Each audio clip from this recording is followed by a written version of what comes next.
नमस्कार दोस्तों, स्वागत है आप सभी का हमारे YouTube channel the exam spare पर। तो कैसे हो आप लोग? उम्मीद करता हूँ सब अच्छे होंगे। तो आपके एग्ज़ाम में लगभग 5 दिन बचे हैं अभी। जैसा कि आप लोगों को पता है कि आरआरबी ने जो ग्रुप डी के लिए है वो अपना एग्ज़ाम पैटर्न चेंज कर दिया है। अब आपके सेक्शन वाइज आने वाले सारे क्वेश्चन, ठीक है।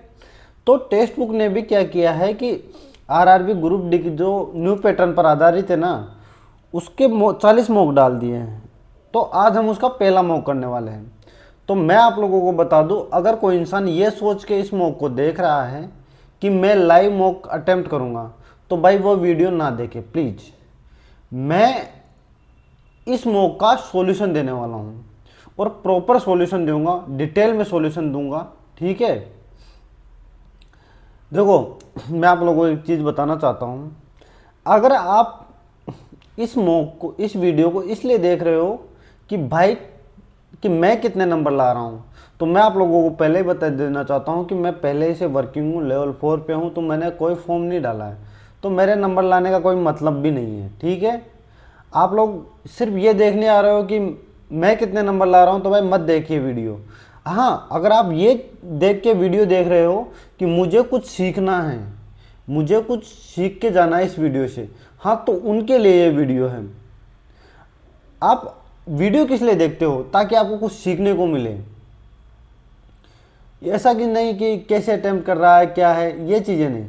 आपको क्वेश्चन आएगा, उसके बारे में एक्सप्लेनेशन दूंगा, उस क्वेश्चन से आप बहुत कुछ सीख के जाओगे, ठीक है। ये चीज़ तो मैं इस वीडियो में क्या करने वाला हूँ मैंने बता दिया। दूसरी बात, सेक्शनल मॉक मतलब जो सेक्शन वाइज क्वेश्चन आने के बाद लोगों को थोड़ी सी टेंशन हो रही है, तो टेंशन लेने की ज़रूरत नहीं है भाई। ये तो अच्छा है। क्यों क्यों अच्छा है भैया? कि सेक्शन वाइज आप अटेम्प्ट कर सकते हो। क्यों? कैसे? कि मान लो कि आपकी रीजनिंग स्ट्रॉन्ग है तो रीजनिंग पहले कर लो, मैथ स्ट्रॉन्ग है तो मैथ पहले करो। एक फ्लो रहेगा कि यार भाई मैं मैथ कर रहा हूँ तो मेरा मैथ में फ्लो बना रहेगा, वो फ्लो नहीं टूटेगा। तो क्या है ना, उससे आप ज़्यादा क्वेश्चन अटेम्प्ट कर पाओगे। तो ये चीज़ें आप दिमाग में डाल लीजिए और प्लीज़ न्यू पैटर्न के मॉक लगा दीजिए आप खुद से भी। हाँ, तो मैं आ गया आप लोगों के लिए टेक्स्ट बुक का जो पहला मॉक है न्यू पैटर्न पर, उसका सॉल्यूशन लेके। तो चलो शुरू करते हैं। मैं इसमें क्या करने वाला हूँ, क्वेश्चन पढ़ूंगा, उसके बाद पूरा सॉल्यूशन दूंगा, उसके बाद डिटेल एक्सप्लेनेशन दूंगा, बहुत सारी चीज़ें दूंगा आप लोगों को, ठीक है। तो चलो शुरू करते हैं। नंबर से मेरा कोई लेना देना नहीं है। पहला क्वेश्चन, सबसे पहले हम करने वाले मैथमेटिक्स। हर एक इंसान चाहता है कि सबसे पहले मैथमेटिक्स करे। ओके, तो चलो भाई शुरू करते हैं। एक मिनट, देखिए ये बोल रहा है यदि एक गोले की त्रिज्या में 4.5% की वृद्धि की जाती है तब गोले के पृष्ठीय क्षेत्रफल में कितने प्रतिशत की वृद्धि होती है। एक बात बताऊं, गोले का पृष्ठीय क्षेत्रफल होता क्या है? 4πr²। यही होता है एक्चुअल में। जब आप करोगे तो 4π तो कट जाएगा आमने सामने, r² बच जाएगा। तो एक चीज, या तो क्या कर सकते हो आप, ये वाला फॉर्मूला लगा सकते हो। कौन सा? ये वाला, ठीक है, बटे 100। या तो आप ये फॉर्मूला लगा सकते हो, इससे भी आप लोग सोल्व कर सकते हो। या फिर क्या कर सकते हो, 4.5 को ये 45/1000 लिख के और भी सोल्व कर सकते हो। मैं इस वक्त जो सबसे बेस्ट मेथड है वो आप लोगों को ये करने वाला हूँ। तो 4.5 प्लस 4.5, ठीक है, प्लस 4.4 एक्चुअल में जब आप इसको मल्टीप्लाई करोगे तो ये क्या हो जाएगा, 45 का स्क्वायर 20 25 होता है। तो ये क्या बन जाएगा, 9 प्लस जो भी ये बनेगा, ठीक है। क्या बनेगा इसमें, एक्चुअल में ये तो पहले ही बनेगा, तो ये बन जाएगा 0 ये, ठीक है। तो आंसर क्या आ गया, ये कौन सा, सी ऑप्शन आ गया। अब एग्जाम में आपको कैसे करना है मैं आपको बता देता हूं कि आपने देखा कि 4.5% की वृद्धि और स्क्वायर कर रहे हैं, तो क्या होगा कि 9 से तो ज़्यादा होगा, 9 से तो ज़्यादा होगा और 10 से कम होगा।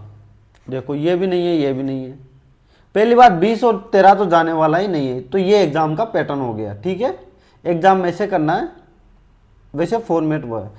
एक वर्ग, एक ए बी सी डी के अंदर एक समबाहु त्रिभुज बी ओ सी। मैं क्या बोलता हूं, एक क्या है, वर्ग है, एक वर्ग है, वर्ग, उसके अंदर क्या है ना, B O C, A B C D, मैंने एक वर्ग है, इसके अंदर बी ओ सी क्या है, एक समबाहु त्रिभुज है। ओके, समबाहु त्रिभुज की सबको पता है कि सारी भुजाएं, तीनों भुजाएं बराबर होती है। ए ओ डी, ए ओ डी क्या है भाई, ए ओ डी क्या है, 2 थीटा। ओके, अगर मैं यहां से एक लाइन डाल दूं बराबर में, तो ये थीटा हो जाएगा, ये भी थीटा हो जाएगा। ठीक है, अब समझने की कोशिश करना, मैंने ये पूरी भुजा x मानी, ये भी x मानी, ये भी x मानी, ये भी x मानी, तो ये क्या हो जाएगी, x/2। देखो, अगर समबाहु त्रिभुज की तीनों भुजाएं बराबर होती, ये x है तो ये भी x होगी। ठीक है, ये 90 डिग्री होगा, ये भी 90 डिग्री होगा। तो एक बार बताओ, त्रिभुज, इसको मैं क्या नाम दे देता हूं, इसको E दे देता हूं, इसको F दे देता हूं। तो क्या BOE में जो समकोण त्रिभुज है, इसमें क्या ये नहीं हो जाएगा, EO बराबर पाइथागोरस थ्योरम से √x² - x/2 का होल स्क्वायर। तो ये क्या हो जाएगा, 3x²/4। तो मेरे EO क्या आ गया, EO √3/2x, मेरे पास EO ये आ गया। ठीक है, अगर मुझे अब क्या चाहिए, OF चाहिए, OF। तो OF बराबर क्या होगा बताओ, मैं अगर FE में से क्या घटा दूं, OE घटा दूं, तो क्या मुझे OF मिल जाएगा, बिल्कुल मिल जाएगा भैया। तो मैं क्या करूंगा, x में से क्या घटा दूंगा भाई, √3/2x। तो ये क्या बच जाएगा, x, इसको यहां ये 2 आ जाएगा यहां पे, तो इसको कॉमन ले लूंगा, तो 2 - √3/x, 2 सॉरी, मेरे पास जो OF है ना, वो ये आ गया। अब एक चीज बताओ, ये भी x/2, ये भी x/2 है ना, और ये x। अब देखना, मुझे चाहिए क्या, tan थीटा। tan थीटा एक बार बताओ, ये x है ना, ये अपने को x ये आ ही गया। tan थीटा बराबर क्या होता है, लंब बटा आधार। अगर मैं त्रिभुज AO और F में देखूंगा, AO में, F इसमें है ना, तो एक बार बताओ क्या होगा, लंब कौन सा है, लंब x/2, x/2 अपॉन आधार कौन सा, ये वाला FO। तो क्या हो जाएगा, x 2 - √3/x। इसको सोल्व कर दो तो 1 इसको x, देखो x से x कट जाएगा, तो 1/2, ये 2 से भी ये क्या कट जाएगा, ये 2 से 2 कट जाएगा, तो क्या बच जाएगा, 1/2√3। अगर मैं इसका रेशनलाइजेशन कर दूंगा, सबको पता है ना, तो ये क्या बन जाएगा, x, ये दोनों मिला के क्या बन जाएगा, x² - b²। तो आंसर क्या आ गया, ये तो 4 में से 3 जाएगा तो 1 बच जाएगा, तो 2 + √3, ये आंसर आ गया। तो आंसर क्या है, D। क्या ये क्वेश्चन सबको समझ में आ गया, बहुत बेहतरीन क्वेश्चन था, 3 मिनट लगाए, लेकिन अच्छा क्वेश्चन था। नेक्स्ट क्वेश्चन को आप खुद से भी ट्राई करिए, तब तक मैं आप लोगों के लिए सॉल्यूशन बताता हूं। उम्मीद करता हूं सबने ट्राई किया होगा। एक आयत की चौड़ाई एक वर्त की त्रिज्या का 4/5 है। मैं क्या बोलता हूं, एक आयत की चौड़ाई है ना, वर्त की त्रिज्या का 4/5 है। 5 त्रिज्या है और मेरे पास चौड़ाई कितनी है, 4 है। ये बोल रहा है कि वर्त की त्रिज्या भुजा, एक वर्ग की भुजा का 1/5 है, जिसका क्षेत्रफल 625 है। अगर वर्ग का A² बराबर 625 है, तो A बराबर 25 आ गया। ये बोल रहा है कि वर्ग की भुजा क्या है, 25 है, भुजा 25 है। इसका क्या है, 1/5 है, 1/5। ये सॉरी मैंने गलती से लिख दिया था। तो त्रिज्या क्या आ गई, 5। बिल्कुल ये चीज बन गई, अपने पास ये चीजें आ गई। ठीक है, अगर आयत की लंबाई, आयत का क्षेत्रफल क्या होता है, लंबाई इंटू चौड़ाई, यही होता है ना। तो लंबाई कितनी है, 20, चौड़ाई कितनी है, 4। तो क्या आ गया, 80 सेंटीमीटर, 80 सेंटीमीटर। तो आंसर आ गया D। नेक्स्ट क्वेश्चन, 14 व्यक्तियों का औसत भार 76.5 kg है। यदि 82 kg, 75 kg और x kg के 3 और व्यक्ति उनके साथ जुड़ जाते हैं तो सभी व्यक्तियों का औसत भार 0.5 kg बढ़ जाता है। तो x का मान ज्ञात करिए। एक चीज़ मैं आप लोगों को बताना चाहता हूँ कि एक तो तरीका होता है कि 76.5 प्लस 82 प्लस 75 प्लस x बटे टोटल व्यक्ति कितने हो गए, 3 व्यक्ति यानी कि 17 व्यक्ति हो गए। एक तो इसको सोल्व कर सकते हो जिससे जो भी आंसर आएगा, एक तो ये चीज़ आप कैलकुलेट कर लीजिएगा, ठीक है। एक तरीका मैं आपको जो एग्जाम में करना है वो बताता हूँ। मैं क्या बोलता हूँ कि क्या है ना, 14 व्यक्ति है, 14 व्यक्ति। अब अगर 3 व्यक्ति शामिल हो गए तो 0.5 बढ़ गया, तो इनके अब 77 औसत हो गया, ठीक है। मैं क्या क्या बोल रहा हूँ कि 14 व्यक्ति में अगर 77 अब औसत हो गया, 14 व्यक्तियों में कितना बड़ा होगा, 0.5 बड़ा होगा। उस प्लस अगर 77 को मैं 77 ही मान लेता हूं, समझने की कोशिश करना, तो क्या होगा भाई, ये कितना बड़ा है, 5 ज्यादा है तो 5 जोड़ दूंगा। इसमें कितना ज्यादा है, 0, तो 0 77 है ना, तो -2।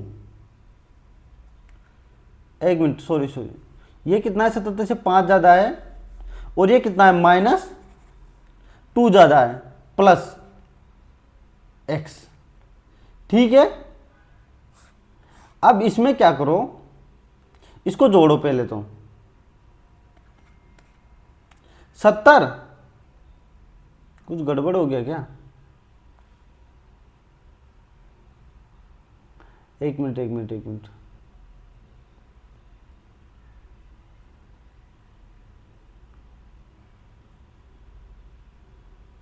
व्यक्तियों का भार, अरे यार एक मिनट देखो, दो बार देखना इसको। अरे यार ये क्या होगा, 0 पॉइंट कितना बड़ा है, 14.05 है ना, माइनस 3 और व्यक्ति जुड़े तो 5, ठीक है, प्लस कितना 1 और प्लस 78 बराबर, देखो इसको 70 -5 प्लस 1 प्लस 78 बराबर क्या आ गया, देखो 79।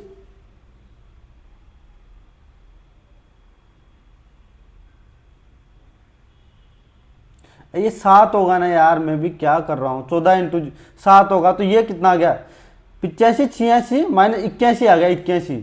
तो एग्जाम में आपको ऐसे करना है भाई। नेक्स्ट क्वेश्चन,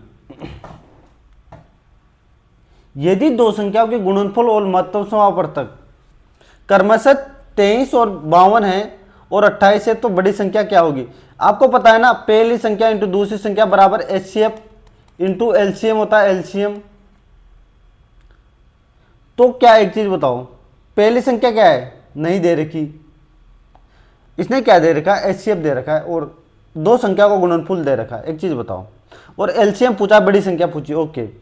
तो दो संख्या का गुणनफल 23, 52 है और एचसीएफ 18 है, एचसीएफ को सॉरी 28 है, तो 28 को मैं नीचे ले आऊंगा, तो और एलसीएम ही तो मुझे ज्ञात करना है। तो 28 से मैं कितनी बार काटूंगा बताओ, 8 और कितना 4, ओके 4 बार, तो 84 आंसर आ गया भाई, सी। उम्मीद करता हूं समझ में आया होगा। यदि ब्याज प्रति वर्ष 10% की दर से 6 माही आधार पर संयोजित होता है तो 72,000 रुपए की राशि एक वर्ष बाद कितनी हो जाएगी। एक चीज बताइए मुझे, एक ब्याज है ना, एक राशि है 72,000 रुपए की, अगर 6% कितना, 6 एक साल की ब्याज है, दर है, तो 6 माह की कितनी हो जाएगी, 5%।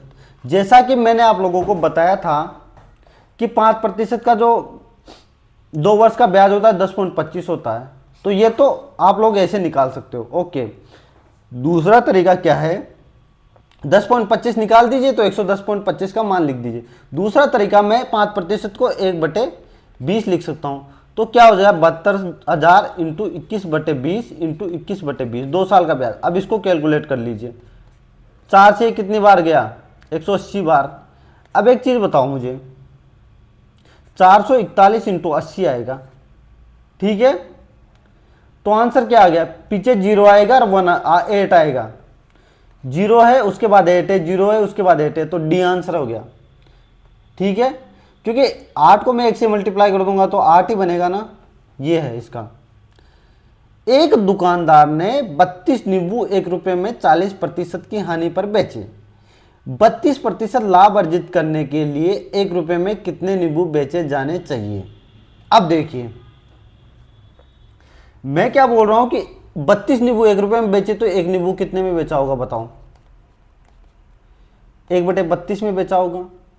एक्चुअल में ये क्या है, इस पे 40% क्या नहीं हो रही, तो मैं इसको 2/5 लिख सकता हूं, यानी कि 3 में ये खरीदा, 5 में खरीदा होगा, 3 में इसने बेचा है। ओके, तो यहां से मुझे क्या आ गया, 5/66 आ गया, 66। ओके, ये मेरे जो ये दुकानदार ने बेचा है ना, ये मेरा क्या आ गया, क्रय मूल्य आ गया। ठीक है, मुझे इस पे 20% लाभ भी ज्ञात करना है, समझ रहे हो। मुझे अगर 96 है ना यार, मैं भी क्या कर रहा हूँ, 96 इंटू 6/5 है, यानी कि मैं 20% को 1/5 लिख सकता हूँ, तो 6/5। एक्चुअल में इसको करो तो ये क्या आ गया, 1/16। एक नींबू का जो मूल्य है वो 1/16। तो एक बार बताओ, अगर मैं इसको 16 इधर लाऊंगा तो 16 नींबू का मूल्य क्या हो जाएगा, 1 रुपये। तो ये तो पूछा 1 रुपये में उसने कितने नींबू बेचे, तो 16 नींबू बेचे, यानी 16 नींबू बेचे जाने चाहिए 20% लाभ अर्जित करने के लिए। तो क्या आप लोगों को ये बात समझ में आ गई, उम्मीद करता हूँ समझ में आ गई होगी। 2 वर्षों में 24,000 रुपये पर देय राशि क्या होगी जब क्रमिक वर्षों में साधारण ब्याज की दर क्रमशः 4% और 5% हो। तो सबको पता है 4% को 1/25 लिख सकता हूँ, 5% को 1/20 लिख सकता हूँ। तो क्या बता, 24,000 अभी तो बताया था, 26/25 इंटू 21/20 कर दो कैलकुलेट। ये गया 2 से, ये गया 13 बार, 25 से 25 नाम 225, 15 बच गया 150, इनकी 96। तो अब एक चीज बताओ, 36 18 और 1 से 8 को 1 से मल्टीप्लाई करो तो पीछे 8 आएगा, पीछे 8 आएगा, सबके पीछे 8 आएगा। क्या आंसर आ गया, सी। आपको ये कैलकुलेशन भी आनी चाहिए। एक पार्क में सप्ताह के दिनों में औसतन 30 बच्चे खेलते हैं। सप्ताह के अंत में, सप्ताहांत यानी कि वीकेंड, ये क्या बोल रहा है, वीकेंड। ठीक है, ये बोल रहा है कि वीकेंड में 60 बच्चे खेलते हैं। ओके, शनिवार से शुरू होने वाला जून के महीने में प्रतिदिन पार्क में खेलने वाले बच्चों की संख्या कितनी है कि औसत ज्ञात कीजिए। ओके, जून के महीने में दिन कितने होते हैं बताओ, 30 दिन होते हैं, 30 दिन सबको पता है। वीकेंड कौन कौन से होते हैं, सैटरडे और संडे, सैटरडे और संडे वीकेंड होता है। ओके, अब देखिए, अगर पहली तारीख को शनिवार है तो दूसरी तारीख को संडे है, यानी कि 2 दिन ये हो गए। तो फिर 8 तारीख को क्या आएगा, फिर शनिवार आएगा, फिर कितनी 15 को आएगा, फिर 22 को आएगा, फिर 29 को आएगा। उसी तरह संडे कब आएगा, एक 8 को आएगा, एक 2 को आएगा, एक 9 को आएगा, एक 16 को आएगा, एक 23 को आएगा और एक 30 को आएगा। तो कितने दिन वीकेंड के आगे, 2 4 6 8 और 10 दिन वीकेंड के आगे, 10 दिन। तो एक बार बताओ, 10 दिन वीकेंड के आगे, तो वीकेंड के दिन कितने बच्चे आते हैं, 60 प्लस, और जो 20 दिन बच गए उन 20 दिन क्या आते हैं, 30 बच्चे।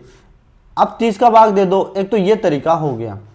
ठीक है, ये सब लोग कर सकते हो। ठीक है, अब जो मैंने पिछले क्वेश्चन में जो तरीका बताया था वही तरीका मैं यहां लगाने वाला हूं। मैं क्या बोलता हूं कि 30 तो मिनिमम आए होंगे, 30 तो मिनिमम, भाई सभी दिन 30 तो आए होंगे। अब एक बार बताओ, जो 10 दिन है ना उस पर 30 बच्चे एक्स्ट्रा है, 30 बच्चे एक्स्ट्रा 10 दिन में। ओके, अब ये अगर मुझे एवरेज निकालना है तो मैं सबका भाग दूंगा, 30 का ही भाग दूंगा। तो मेरा आंसर क्या आ गया, 40 मेरा एवरेज आ जाएगा। ये निकला कैसे है, यहीं से एक काम करना, ये बना कैसे, ये यहां से अगर मैं 30 कॉमन ले लूंगा ना तो ये बन जाएगा। ठीक है, करके देख लेना। तो आंसर मेरा क्या आ गया 40। Okay, next question. 13% की छूट के बाद एक वस्तु को 4350 रुपए में बेचा जाता है, तो वस्तु का अंकित मूल्य 43% की छूट के बाद कितना हो जाएगा? 87 रुपए में बेचा गया होगा। मेरा 100 का मान मुझे चाहिए। ये अरे यार क्या लिख देता हूँ मैं भी यार। ये 5 बार जाएगा, 50 यानी कि 5000 आ गया। 5000 खत्म। कहाँ गया? ये रहा, गलत। ए आंसर आ गया ए। नेक्स्ट, इस क्वेश्चन को करो। बहुत मतलब मैं कहता हूं कि सबसे बढ़िया क्वेश्चन, जो सिंप्लीकेशन का बहुत अच्छा क्वेश्चन है। देखो मैं क्या करता हूं, मैंने सबसे पहले ऑफ शुरू करते हैं। 5/6 इंटू 1/3। ऑफ की जगह इंटू आता है 12/5। 12/25 बटे -1/3। ऑफ का मैं इंटू करूंगा 5/6 इंटू 18/25। एक तो ये हो गया। अब मैं यहाँ पे क्या लिख दूँ? 25/12 into 1/6 into 2/3 plus 3/8 into 12/25 into 5/6। अब मुझे ये सोल्व करना है। एक बार बताओ, 6 से ये कितनी बार गया? 2 बार। 5 से ये 5 बार, 25 5 बार। ओके, 3 से 3 और 6 से 18 गया। 1 से 5 से 5 बार गया, 1/5 मिल गया। यहाँ से क्या मिल गया? 2/15 मिल गया। ओके, यहाँ से मैंने एक बार बताओ, 2 से मैंने ये 3 बार काटा। ओके ठीक है, और क्या काट सकता हूँ बताओ? ये 5 है, सॉरी यहाँ 5 है, देखो ये देखो 5 है। तो 5 से 5 बार काटा, तो ये कितना मिल गया? 5/36। ओके, यहाँ पे मैंने 6 से 2 बार काटा, 2 से मैंने ये क्या है 4 बार काटा, 5 से 5 बार काटा, तो यहाँ मुझे क्या मिल गया? 3/20। एक चीज़ बताओ मुझे क्या मिला? 2/15 माइनस 1/5 बटे 5/36 प्लस 3/20। ये मुझे यहाँ से मिल गया। ठीक है, अब इसको सोल्व करना है। इसको मैं क्या 15 कॉमन लेके क्या कर सकता हूँ? 2 माइनस 3 और यहाँ से मैं 180 कॉमन ले लूँगा। भाई 180 कॉमन लूँगा ना, तो ये कितना मिल गया? 25 प्लस 27। अब इसको कैलकुलेट कर लो। अगर ये क्या आ जाएगा? 1/15 और ये कितना आ जाएगा? 52/180। देखो 1/15 लिखूंगा, 180 ऊपर चला जाएगा और 52 नीचे आ जाएगा। सोल्व कर लो। 15 से कितना 12 बार गया, तो क्या आ जाएगा? 3/13, वो भी माइनस का। आंसर क्या हो गया? 3/13। ए आंसर हो गया, ए आंसर। अच्छा क्वेश्चन है। नेक्स्ट, ए और बी समान समय पर 240 किलोमीटर दूर दो अलग अलग स्थानों से एक दूसरे की ओर बढ़ना शुरू करते हैं। ए और बी की गति का अनुपात 5:7 है और बी की गति 84 किलोमीटर प्रति घंटा है।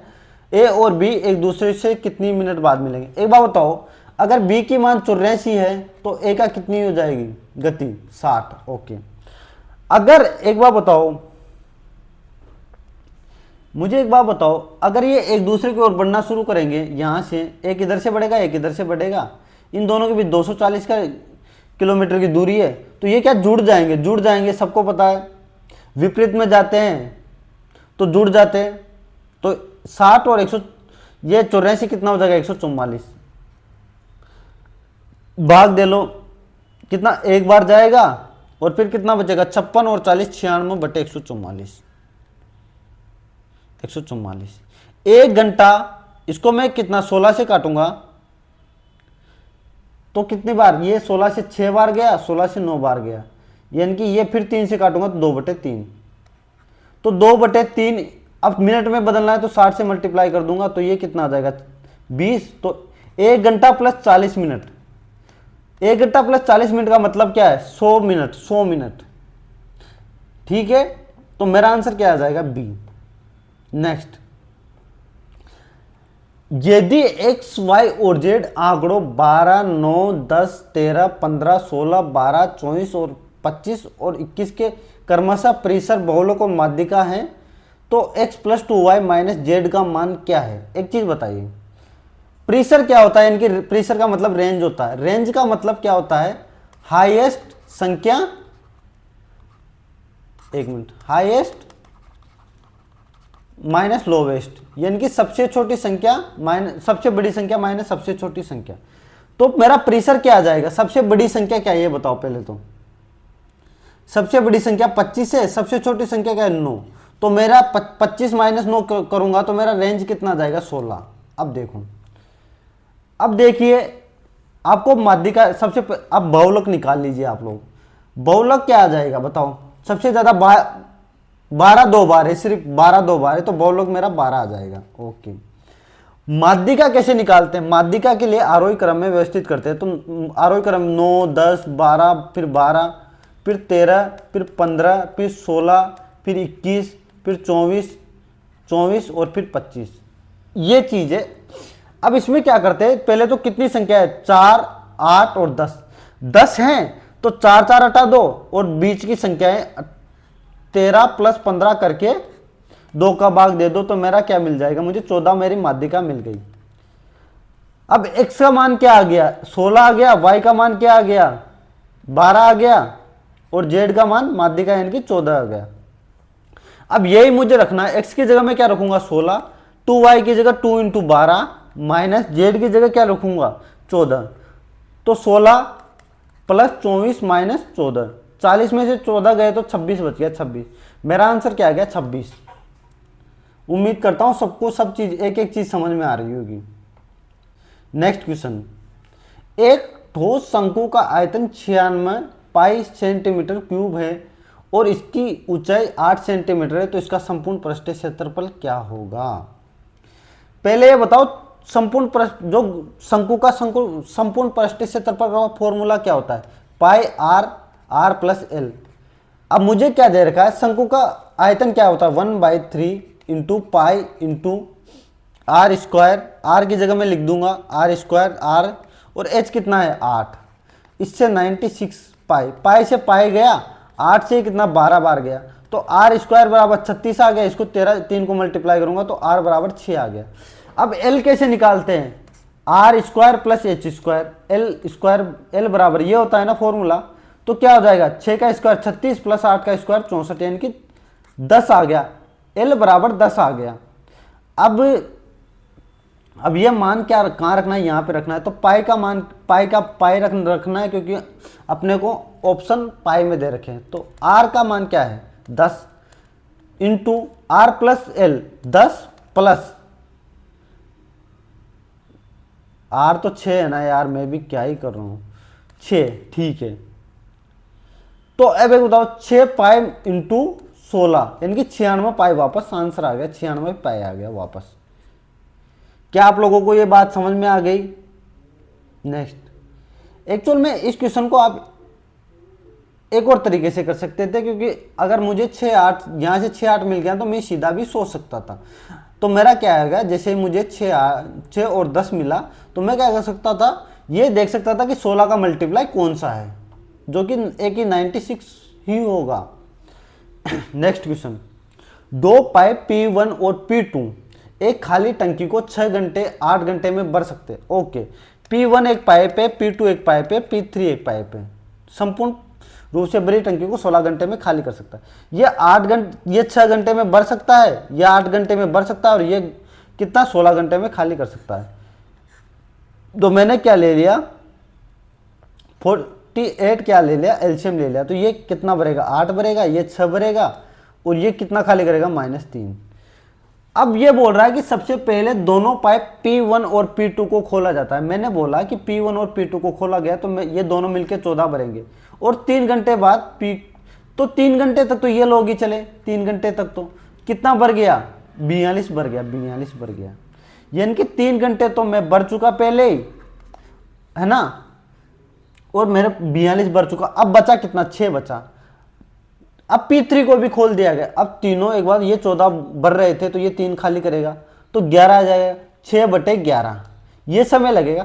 3 घंटे प्लस 6/11 इसको कर दो कितना 39/11 हावर लगेंगे पूरी टंकी को बनने में। क्या ये बात सबको समझ में आ गई। डी। नेक्स्ट, एक व्यक्ति का व्यय उसकी आय का 70% है, उसकी आय में 12% की वृद्धि हुई, उसने अपने व्यय में 7% की वृद्धि की, उसकी बचत में कितने प्रतिशत की वृद्धि हुई। देखो सबसे बेसिक तरीका ये होता है कि मेरी इनकम 100 है, आय क्या, व्यय कितना है 70 है, और मेरी बचत कितनी हो गई, मेरी बचत 30 हो गई। इसमें 12% की वृद्धि कर दो, 112 कर दो, और इसमें 107.5/100 कर दो। ये तो बहुत कैलकुलेटिव हो जाएगा, जो कि सब लोग करेंगे। अपने को एग्जाम में क्या करना है, मेरी बात सुनो। मान लो कि मेरी इनकम 10 है, मेरी जो व्यय है ना वो 7 है, 70%। मेरी सेविंग क्या है, मेरी सेविंग कितनी है, 3 है। ओके, डेविएशन मेथड से मैं करवाने जा रहा हूं। मैंने बोला कि मेरी 10 इनकम थी ना, उसमें मैंने क्या कर दी, 12% की वृद्धि कर दी। अब मैंने अपने व्यय जो 7 था उसमें कितनी, 7.5 की वृद्धि कर दी। अब मेरे पास बचत में कितनी प्रतिशत की वृद्धि होगी। एक बात बताइए मुझे, अगर मैंने एक में 12% की वृद्धि की है तो 10 में कितनी प्रतिशत की वृद्धि हो जाएगी, 120%। ये मेरी इनकम हो गई। अब टोटल समझना, ये क्या हो गया, ये एक्सपेंडिचर इनकी व्यय हो गया। इसको 7 से 7.5 को मल्टीप्लाई कर दो, क्या आ जाएगा, 52.5। क्या ये बात सबको समझ में आ गई। अब ये इनकम हो गई, ये एक्सपेंडिचर हो गया, तो मेरी बचत कितनी हो जाएगी, 47.5 प्लस 67.5। ओके, अब ये मेरी सेविंग हो गई, लेकिन एक्चुअल में ये सेविंग क्या है, ये 3 की सेविंग है, 3 की, तो मैं 3 से भाग दे दूंगा, तो मेरा क्या जाएगा, 2.5, 22.5%। मेरा आंसर क्या जाएगा। मैं एक बात बताओ, एग्जाम में इतनी कैलकुलेशन क्यों करूंगा जब मेरे पास सबसे बेस्ट मेथड डेविएशन है। तो उम्मीद करता हूं डेविएशन आपको समझ में आया होगा। इस क्वेश्चन को देखिए, मैं आप लोगों को ये क्वेश्चन बहुत बार बता चुका, लेकिन आज पहला इसका अलग मौके, तो मैं आप लोगों को बता देता हूं। अगर ये बोल रहा है कि प्रत्येक संख्या में ए जोड़ा जाता है और समानुपात में होना चाहिए, तो मैं क्या बोलता हूं, इसका एक्स ए निकालने का मैं जो सबसे बेस्ट ट्रिक है वो बता देता हूं। इन दोनों का अंतर लेना है 5, इन दोनों का अंतर लेना है 10, इनको रेशो में बांटना है 1:2। फिर जो ये रेशो आया ना, इसको क्या करना है, जो बाद वाला रेशो आया उसको पहले वाली संख्या से गुणा करना है, दूसरे वाले जो पहला आया उसको इस वाली संख्या से गुणा करना है। ओके, तो ये कितना आ गया, 22, और ये आ गया 26। ओके, अब क्या करना है, ये लेके है ना माइनस करना है, बटे दोनों का रेशो 2-1 करना है, तो ये कितना आ जाएगा, 4/1। तो मेरा जो ए का मान है वो 4 आ जाएगा। अब 4 + 9 का मध्य अनुपात ज्ञात करना है, तो सबको पता है मध्य अनुपात 4 × 9, तो कितना आ गया, 6 आंसर आ गया, 6। ये देखो, क्या इससे बेस्ट मेथड आपको मिलेगा कहीं। अरे बहुत से टीचर नहीं बताएंगे भाई, मैंने भी राजा सर है ना न्यून वाले, उनसे सीखा ये मेथड। ठीक है, सबसे बेस्ट मेथड इसको सोल्व करने का। अब एक बार बताओ, सिंप्लीकेशन सोल्व करूंगा मैं। 31 मिनट हो गए, 17 क्वेश्चन हुए, लेकिन मेरे को ये वीडियो कितना भी लंबा हो, लेकिन सारे क्वेश्चन मेरे को आपको अच्छे तरीके से सोल्व करवाने हैं। 18वें क्वेश्चन को आप सोल्व करने का प्रयास करिए। 36 मैं भाग दूंगा किसका, देखो सबसे पहले कोष्टक सोल्व होगा तो 24 आ जाएगा। ओके, माइनस, फिर इसके बाद 4 × 4 भाग 5 -9 + 6, ये चीज़ें सोल्व करो। मैं इसको सोल्व किया तो -4 आया, तो -4 का मैंने भाग दिया, तो ये 4 से 4, तो -3 + 6, यानी कि यहाँ से +3 बच गया। 3 को मैं 4 से मल्टीप्लाई करूँ तो 12, और ये कितना आ गया, 3। अगर 3 में मैं 12 का भाग दूंगा तो क्या आ जाएगा, 1/4। और ये क्या आ जाएगा, ये इसको सोल्व करने पर 1/4 मिल गया। ठीक है, और इसको सोल्व करने पर क्या मिले मुझे, 36/24, यानी कि 3/2। तो इसमें से ये घटा दूंगा, तो ये कितना, 4 कॉमन ले लूंगा, तो ये कितना, 6 - 1, यानी कि 5/4, यानी कि 1.25 आ गया। 1.25 कहाँ है भाई, ये बोल रहा है 1 और 1.3 के बीच होगा 1.25, तो क्या आंसर आ गया मेरा, बी। कैलकुलेशन डिपेंड करती है कि आप कितना जल्दी कर पाओगे। शहर में एक लाइव कंसर्ट हो रहा है। पक्की बुकिंग की संख्या 51,200 है। जैसे ही कलाकार प्रदर्शन करना आरंभ करता है, भीड़ 2.5% प्रति घंटे की दर से बढ़ना शुरू हो जाती है 2 घंटे के बाद। सबको पता है, कुछ नहीं करना, 2.5 को क्या लिख सकते हैं, 1/40, बस खत्म। यही कुछ नहीं है, 41/40 2 घंटे बाद मुझे ज्ञात करनी है। ये लो, ये गया, ये 16 से मैं काटूंगा, 16 48, और क्या मिल जाएगा, 3 2 ये 32 मिल जाएगा। अगर मैं 2 को 1 से मल्टीप्लाई करूंगा 2 बनेगा, फिर 2 को 1 से मल्टीप्लाई करूंगा तो 2 बनेगा, यानी कि पीछे 2 आने वाला है, पीछे 2, ये लो। आपको एग्जाम में ऐसे करना है, आप क्या इकाई का अंक भी ज्ञात कर सकते हो, आपको ऑप्शन देखना है। अब मेरे एक बार बताओ, मैं इसको कैसे भी मल्टीप्लाई करूंगा, पीछे 2 तो आएगा ही आएगा, तो मैं एग्जाम में क्यों टाइम खराब करूंगा अपना। ए किसी कार्य को 36 दिन में कर सकता है, जबकि बी 48 दिन में कर सकता है। ए 36 दिन में करेगा, बी कितने दिन में करेगा, 48 दिन में। तो इनकी एफिशिएंसी लेनी है। मैं एक बार करता हूं, 144 मैंने एलसीएम ले लिया, तो इसकी 4 एफिशिएंसी आ गई, इसकी 3 आ गई। अब एक चीज बताइए मुझे, ये बोल रहा है कि बी ने 12 दिनों तक कार्य किया, ओके, फिर छोड़ दिया। बी 12 दिनों तक 3 की एफिशिएंसी से कितना कार्य कर देगा, 36 कार्य कर देगा। अब मेरे पास 36 कर दिया, तो मेरे पास बचा कितना, 108। 108 मेरे पास बच गया, है ना। तो अब ये बोल रहा है कि शेष कार्य को ए कितने दिन में करेगा, ए की एफिशिएंसी क्या है, 4, तो 4 का भाग दे दो, कितना आ जाएगा, 27। ये लो 27 आंसर। सीधा क्वेश्चन है, सबको समझ में आ रहा होगा। निम्नलिखित व्यंजन को सरल कीजिए। हाँ, एक बार बताओ इसका फॉर्मूला क्या होता है, a + b + c का स्क्वायर क्या होता है, बताओ। a² + b² + c² minus +2ab + bc + ca। ये फॉर्मूला यहाँ पे यूज होने वाला है, कुछ नहीं करना, ये फॉर्मूला मैं सोल्व करूँगा, बस आप लोगों को देखना है, समझ लो। a² है तो a4 हो जाएगा, b² है तो b4 हो जाएगा। मैं लिखता जाऊँगा, कुछ नहीं समझाना इसमें। c² + 2a² b², देखो यहाँ पे c माइनस है, तो अगर मैं a² को c² से गुणा करूँगा तो a² - c², फिर यहाँ क्या जाएगा, b² - c², c²। एक तो ये तो मैंने ऐसे खोल दिया। अब माइनस एक और चीज़ खोलनी है मुझे, a की पावर 4 + b की पावर 4 + c की पावर 4 + 2a² b² प्लस, ये माइनस आएगा ना यहाँ, क्योंकि b² माइनस में, ओके सॉरी, ये क्या आ जाएगा, a² c² माइनस b² और c², ओके।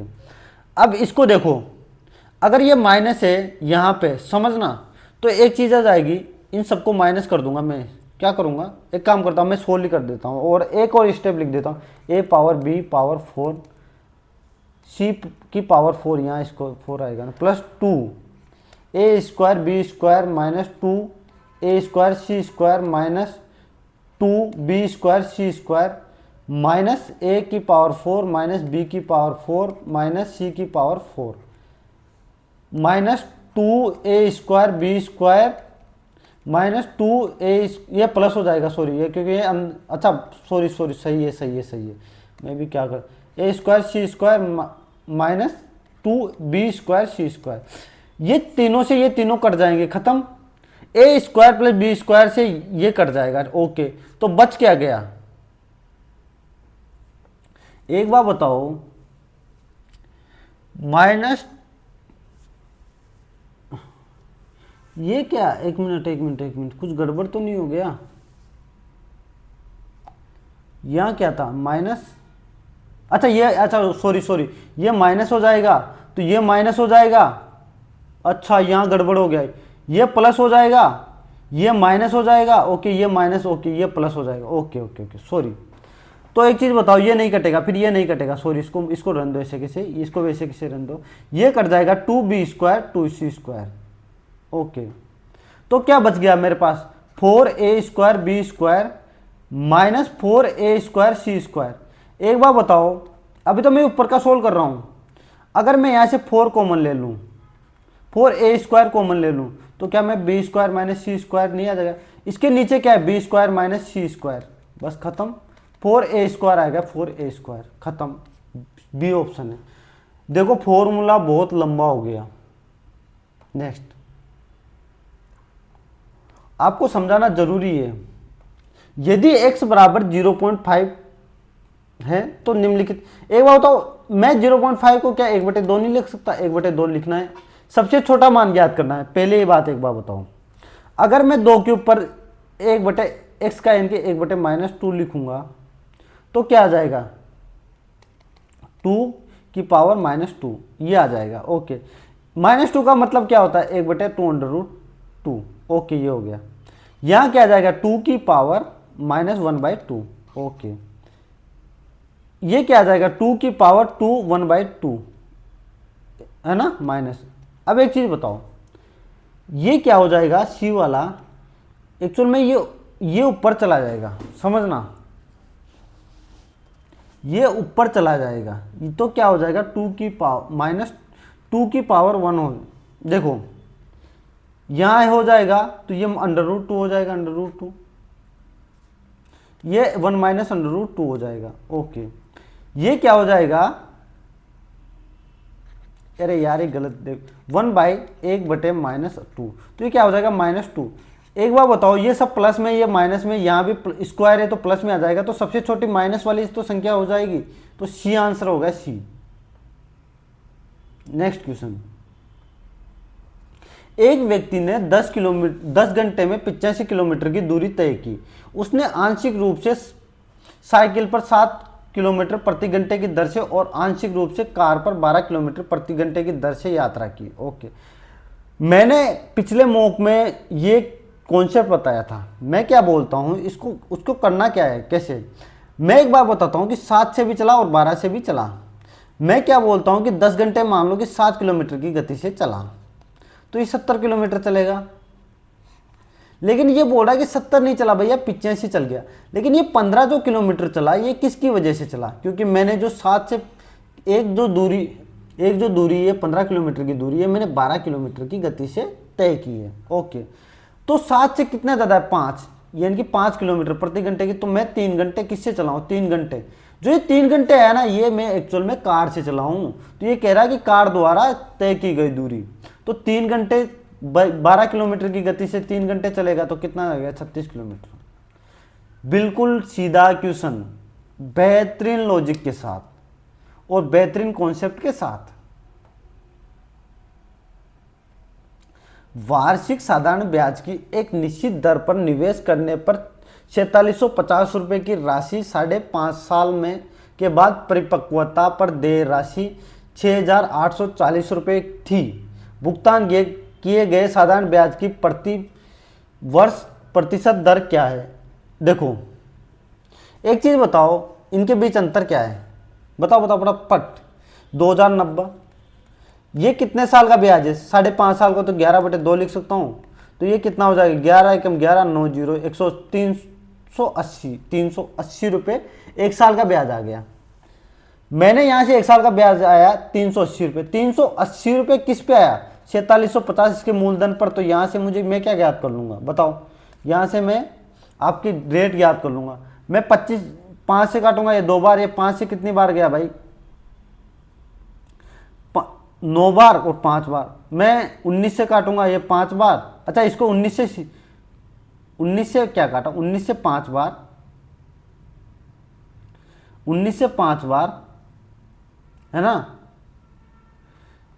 ये 10 का 10 ही है ना, सॉरी 10 का 10 ही है। 1 मिनट देखो, दोबारा करो, 1 मिनट देखना। ये मैंने यहाँ थोड़ा सा देखो, 0 से 0 काटा, 19 से ये कितना बार, कितना 45 बार, 90, क्या कर रहा हूँ, 5 से 95 बार काटा। तो और ये कितनी बार काटा, 5 से ये कितनी बार काटा बताओ, 5 एकम 5 7 और 6 बार। ओके, ये 19 से मैंने 4 बार काटा, ये 5 बार काटा, 5 से 2 बार, तो 8% आ गया, 8%। सी। नेक्स्ट क्वेश्चन, 4 किलोग्राम की मिश्र धातु का 1/2 हिस्सा लेड है, शेष टिन है। ओके, एक मेरी धातु है जिसकी 4 किलोग्राम को मैं क्या लिख सकता हूँ, 4000 ग्राम। इसमें क्या है, ये बोल रहा है लेड है ना और ये टिन है, तो ये लेड कितना है, आधा, 1/2, 2000 ग्राम। ये कितना, ये भी 2000 ग्राम। एक 5 केजी की अन्य मिश्र धातु का 1/6 हिस्सा लेड है। ओके, 5 केजी को मैं 5000 ग्राम लिख सकता हूँ। इसका 1/6 यानी कि 1/6 क्या है, लेड है, और इसका 5/6 क्या है, टिन है, टिन। एक चीज बताओ, अब इन दोनों को मिश्र धातु को मिला दिया जाए तो नए बनने वाले। अब एक काम करता हूं, मैं टिन को टिन में और लेड को लेड में मिला देता हूं। इसको मैं सोल्व किया तो प्लस 2000 प्लस 5000/6 ये आ गया। इसमें भी मैं क्या मिला देता हूं, ये वाला हिस्सा, तो ये कितना आ जाएगा, 25000/6। अब देखना, अगर मैं इसको क्या करता हूं, इसको मैं दो से काट लेता हूं, ये क्या आ जाएगा, 2500/3। ये भी 2 से काटूंगा तो ये कितना आ जाएगा, 12500/3। ओके, अगर मैं यहां से 3 कॉमन ले लिया तो ये कितना आ जाएगा, 6000 प्लस 2500, है ना, अनुपात 6000 प्लस 12500/3। इसको मैं क्या कर सकता हूं, 8500 अनुपात, इसको क्या 18500/3। ये रेशो ज्ञात करना है, 3 से 3 गया, ये 17 से कितनी बार गया भाई, 5 से कितनी बार गया, 17 बार। ओके, तो 5 से कितनी बार गया, 37 बार। खत्म, ये डबल जीरो कट ही जाएंगे ना, तो ये 37। ओके, ये चीज अपने को ज्ञात करनी है, ये एक ही जीरो आएगा, ठीक है। तो 17:37 का आंसर आ गया भाई, क्या सी आंसर आ गया, बिल्कुल। ये मेरे इसी के साथ 25 क्वेश्चन हो जाते हैं, किसके, मैथ के। भाई एक नंबर क्वेश्चन थे भाई, मानना पड़ेगा भाई, क्या मॉक बनाया है, बहुत प्यारे क्वेश्चन थे भाई, मतलब हालत खराब हो गई करते करते। अब देखो, ये रीजनिंग में क्या इन्होंने मैथ का क्वेश्चन डाल दिया। ओके, तो इसको भी सोल्व कर देते फटाक दे। इंफ्रास्ट्रक्चर पर वेग ज्ञात कीजिए। एक साल में, एक बार बताइए, 360 डिग्री है तो 7200 का 360 का मान 7200 है। अपने को इंफ्रास्ट्रक्चर कहाँ है, 84.7 का मान चाहिए। ये 0 से 0 गया, 36 से 20 बार गया, तो 774 का दूना कर दो, 800, 1600, 1700, 24, 1748 आएगा, 1700। और एक मिनट 46 है ना यार, मैं भी सोचूं 84.7 है, 7 है। ओके, तो ये कितना गया, 1694 ये रहा भाई। डी, देखो जल्दीबाजी में ये गलतियां हो जाती है। सभी छात्रों द्वारा हिंदी में प्राप्त औसत अंकों का औसत ज्ञात कीजिए। हिंदी में प्राप्त कितने अंक है। अब एक बार बताओ, इसी को उसी मेथड से कर दो फटाफट, जो मैंने अभी तक 2 मेथड बताए, डेविएशन और वेटेज एवरेज। एक बार बताओ, मैं 75 मान लेता हूँ, 75 एवरेज मान लिया मैंने, तो ये कितना ज़्यादा है, समझने की कोशिश करना। 75 प्लस, है ना, -5 ज़्यादा है, लेकिन यहाँ +5 ज़्यादा है। ओके, यहाँ कितना ज़्यादा है, 10। ये खत्म हो जाएगा, ये 10 बच जाएगा, 10 में 4 का भाग दे दो, क्योंकि सब में बटेगा भाई, कटेगा तो सब में बटेगा, तो कितना जाएगा, 2.5 प्लस 2.5 कर दो, तो 77.5 आ गया, 77.5। ये लो कितना, देख वो, अब वो जो आपको मैंने वो कॉन्सेप्ट सिखाया ना वहाँ पे, उसका कितना फ़ायदा मिला है आपको, यहाँ बताओ। नेक्स्ट, इसको फटाफट कर दो। जी एस पी से किस प्रकार संबंधित है। ओके, तो जी इसका मतलब क्या है, पहली बात तो एस पी से संबंधित है। ओके, जी क्या है ना, जी बहन है किसकी, वी की, और @ का मतलब क्या है, ये पति है किसका, के का, एंड का मतलब के माता है किसकी, पी की, और जी हैशटैग का मतलब जी पुत्री है किसकी, एस की। ओके, और परसेंटेज का मतलब एस बहन है किसकी, एम की। तो एस और पी के बीच संबंध क्या है, पहली बात बताओ। इसकी मम्मी के मतलब इसके पापा की बहन के माँ, यानी कि दादी हो जाएगी, दादी, यानी कि बहन की माँ भी क्या हो जाएगी, अपने पापा की बहन की माँ क्या हो जाएगी, खुद की माँ, पापा की माँ, इनकी दादी। ये आंसर आ गया। नेक्स्ट क्वेश्चन, 7 व्यक्ति E F G H I जे और के उत्तर दिशा के समूह के एक सीधी पंक्ति में बैठे हैं। अब मैं थोड़ा सा पास्ट करूंगा भाई। एच क्या है ना, आई के बाएं चौथे स्थान पर है, एच आई के बाएं चौथे स्थान पर है। एच है ना किसके, आई के बाएं चौथे स्थान पर है, बिल्कुल हो गया। के एफ के बाएं से तीसरे स्थान पर है। एक बात बताओ, के है ना एफ के बाएं से तीसरे स्थान पर है। ओके, अगर मैं, चलो इसको छोड़ दो अभी के लिए, अभी ये नहीं बनेगा, चलो छोड़ो।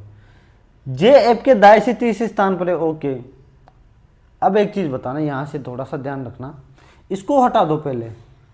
के एफ के बाएं तीसरे स्थान पर, के है ना एफ के बाएं तीसरे स्थान पर, एफ के। ओके, अब और जे एफ के दाएं तीसरे स्थान पर है, जे, तो ये तीसरे स्थान, कितने लोग हो गए, 7 लोग हो गए, बिल्कुल यही तो करना था अपने को, 7 लोग ही तो बिठाने थे। अब ये बोल रहा है एच यहां बिठाऊंगा तभी आई के बाएं चौथा होगा, बिल्कुल सर। और जी के दाएं चौथा है, जी यहां जाएगा तो यहां क्या आ जाएगा, ई। अब बता दो फटाफट, पंक्ति के बाएं से तीसरे स्थान पर कौन है, बाएं से तीसरे स्थान पर ई है, ई डी आंसर आ गया। नेक्स्ट क्वेश्चन, एफ का एच से किस प्रकार संबंधित है। एस, देखो अगर मुझे एफ और एच का संबंध पूछा है तो एच और डी और एस का तो कोई मतलब ही नहीं है, समझो। अब एक बताओ, डी इसका कोई मतलब नहीं है तो डी, इसका मतलब डी बाई है किसका, एफ का। ओके, एट द रेट का मतलब एफ पुत्री है किसकी, जी की। ओके, एंड का मतलब जी पति है किसका, एच का। एट द रेट का मतलब एच पुत्री है किसकी, जे।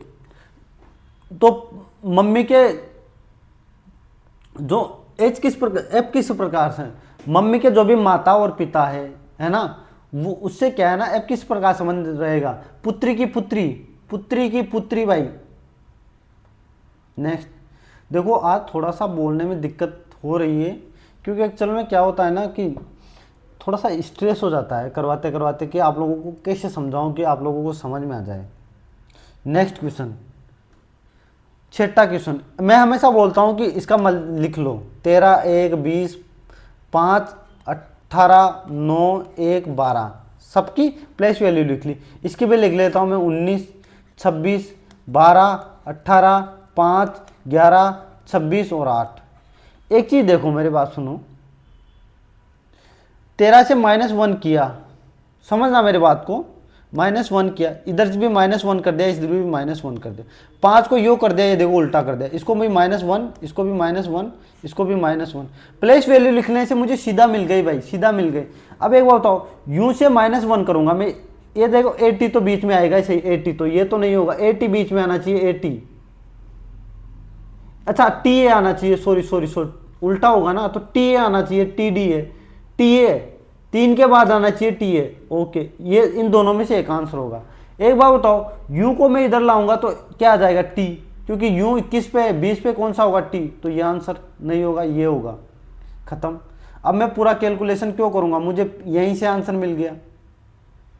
ये होता है थोड़ा सा सोच के करने का फायदा। 6 मित्र हैं, 6 मंजिल पर रहते हैं, लेकिन जरूरी नहीं है इसी क्रम में रहो। निचली मंजिल 1 है, 2 है, 3 है, 4 है, 5 है, 6, इस प्रकार 6 मंजिल है। ओके, मान लिया।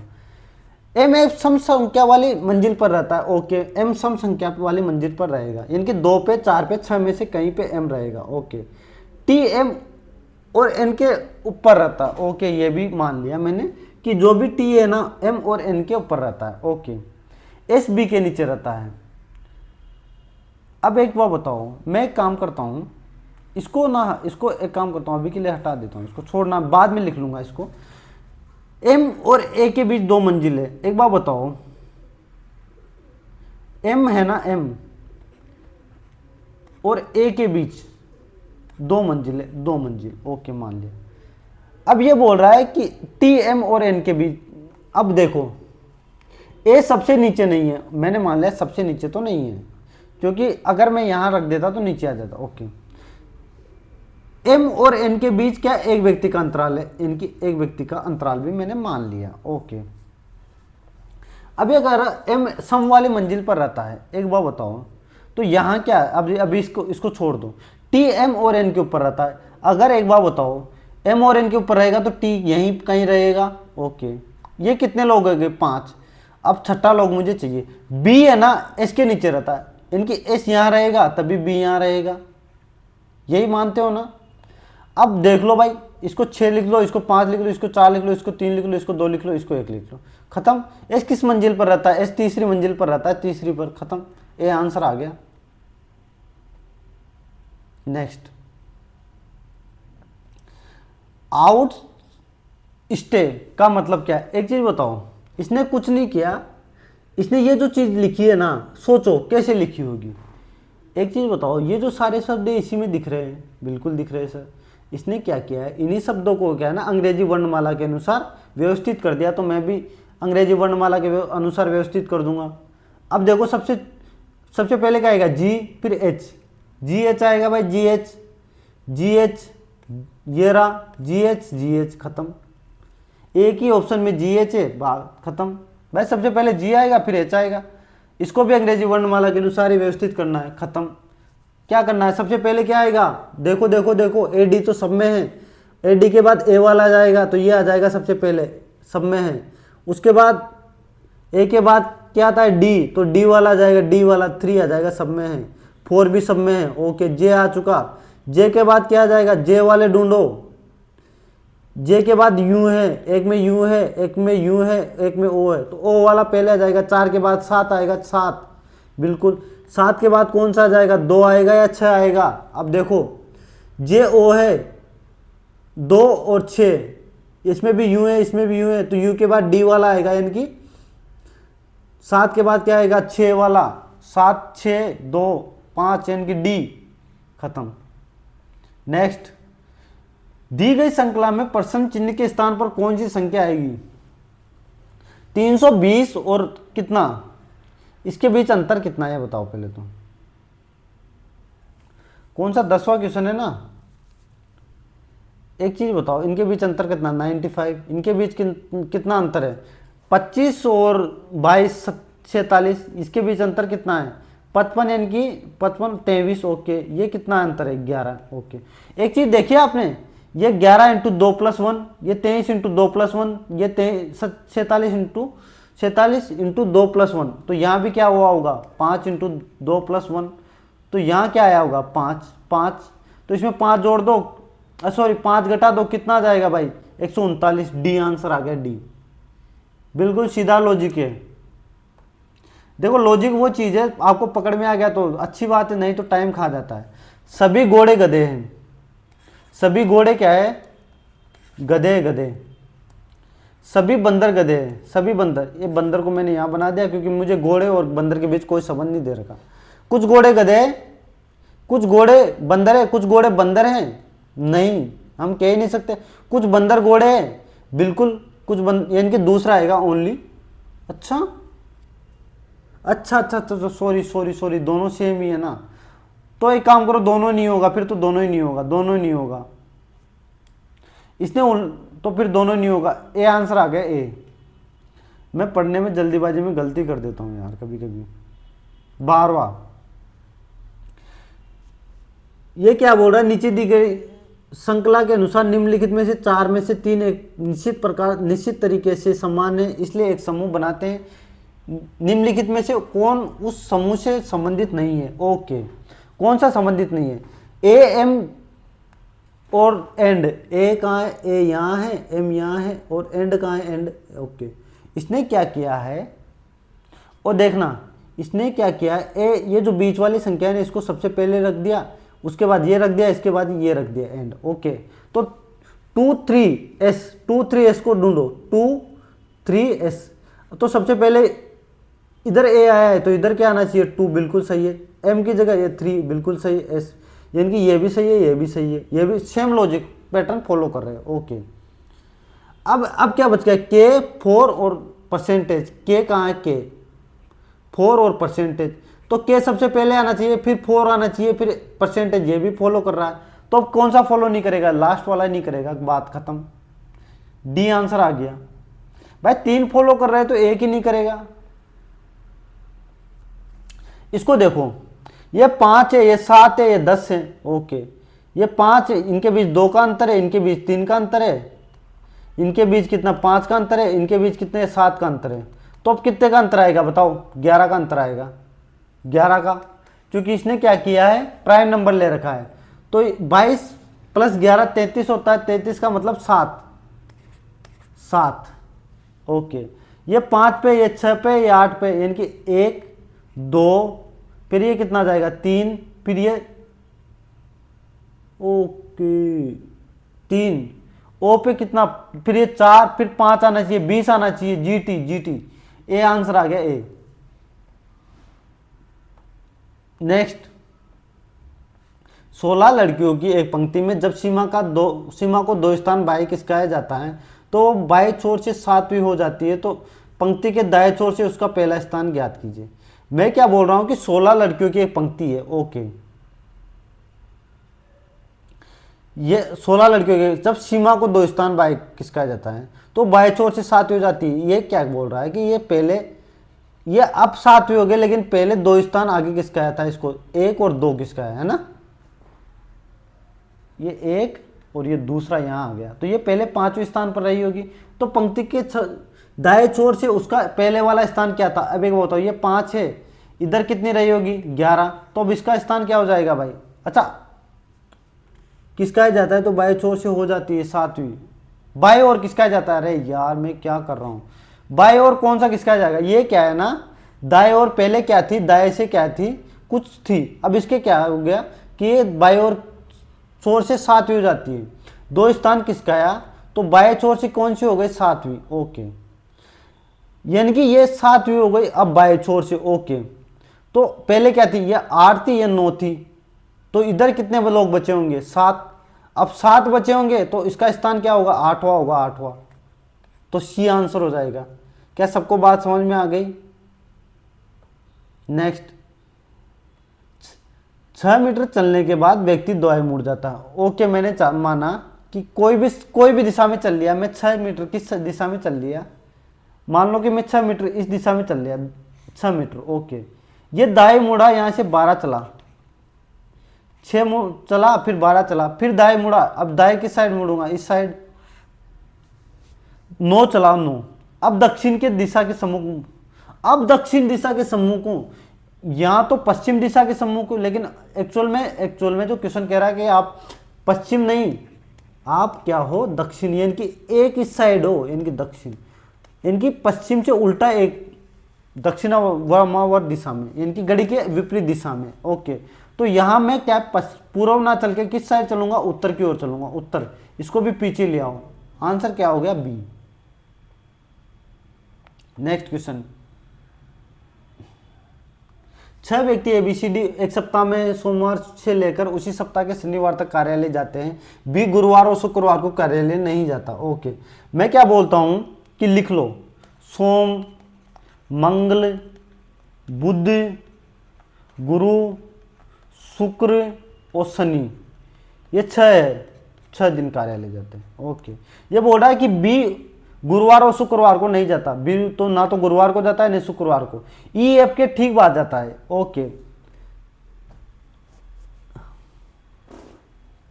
ए सप्ताह के पहले दिन जाता है, सप्ताह के पहले दिन कौन जाएगा, ए जाएगा। ओके, अब ए से संबंधित मुझे जानकारी चाहिए। ओके, बी गुरुवार और शुक्रवार को नहीं जाता, पता नहीं, ई एफ के बाद जाता है, ई क्या जाता है, एफ के बाद जाता है। ओके, यहां मैंने जो शुक्रवार को कार्यालय नहीं जाता, बी और सी के बीच कार्यालय जाने के लिए के 2 अंतर होता है, एक बार बताओ 2 का अंतर कब होगा, यहां मैं बी या तो सी रख दूं या बी रख दूं, इन दोनों में से कोई भी रख दे सकता हूं। ओके, ठीक है, बी सी के बाद आता है, यानी कि बी पहले, यानी कि सी पहले जाएगा, बी बाद में जाएगा।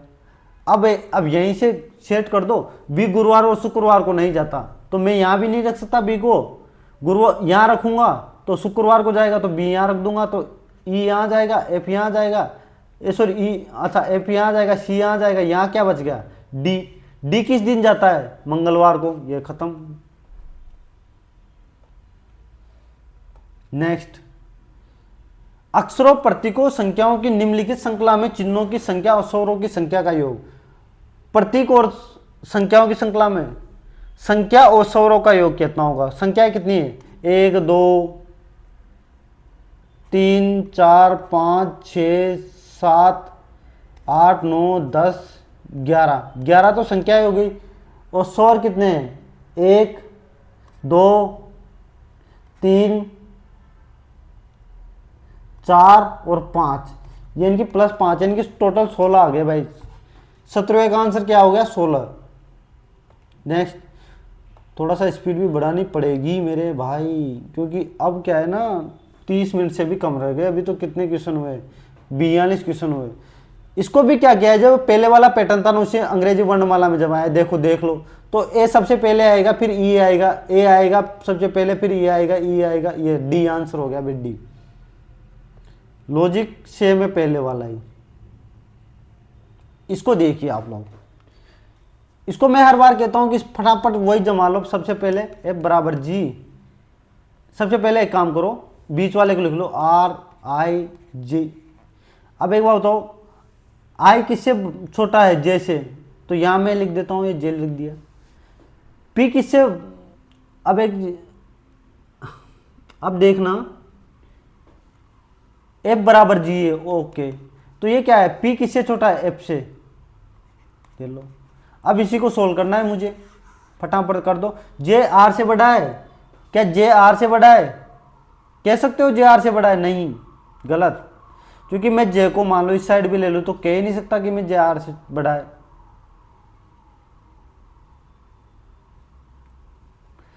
एफ पी छोटा और बराबर है किसके? जी के।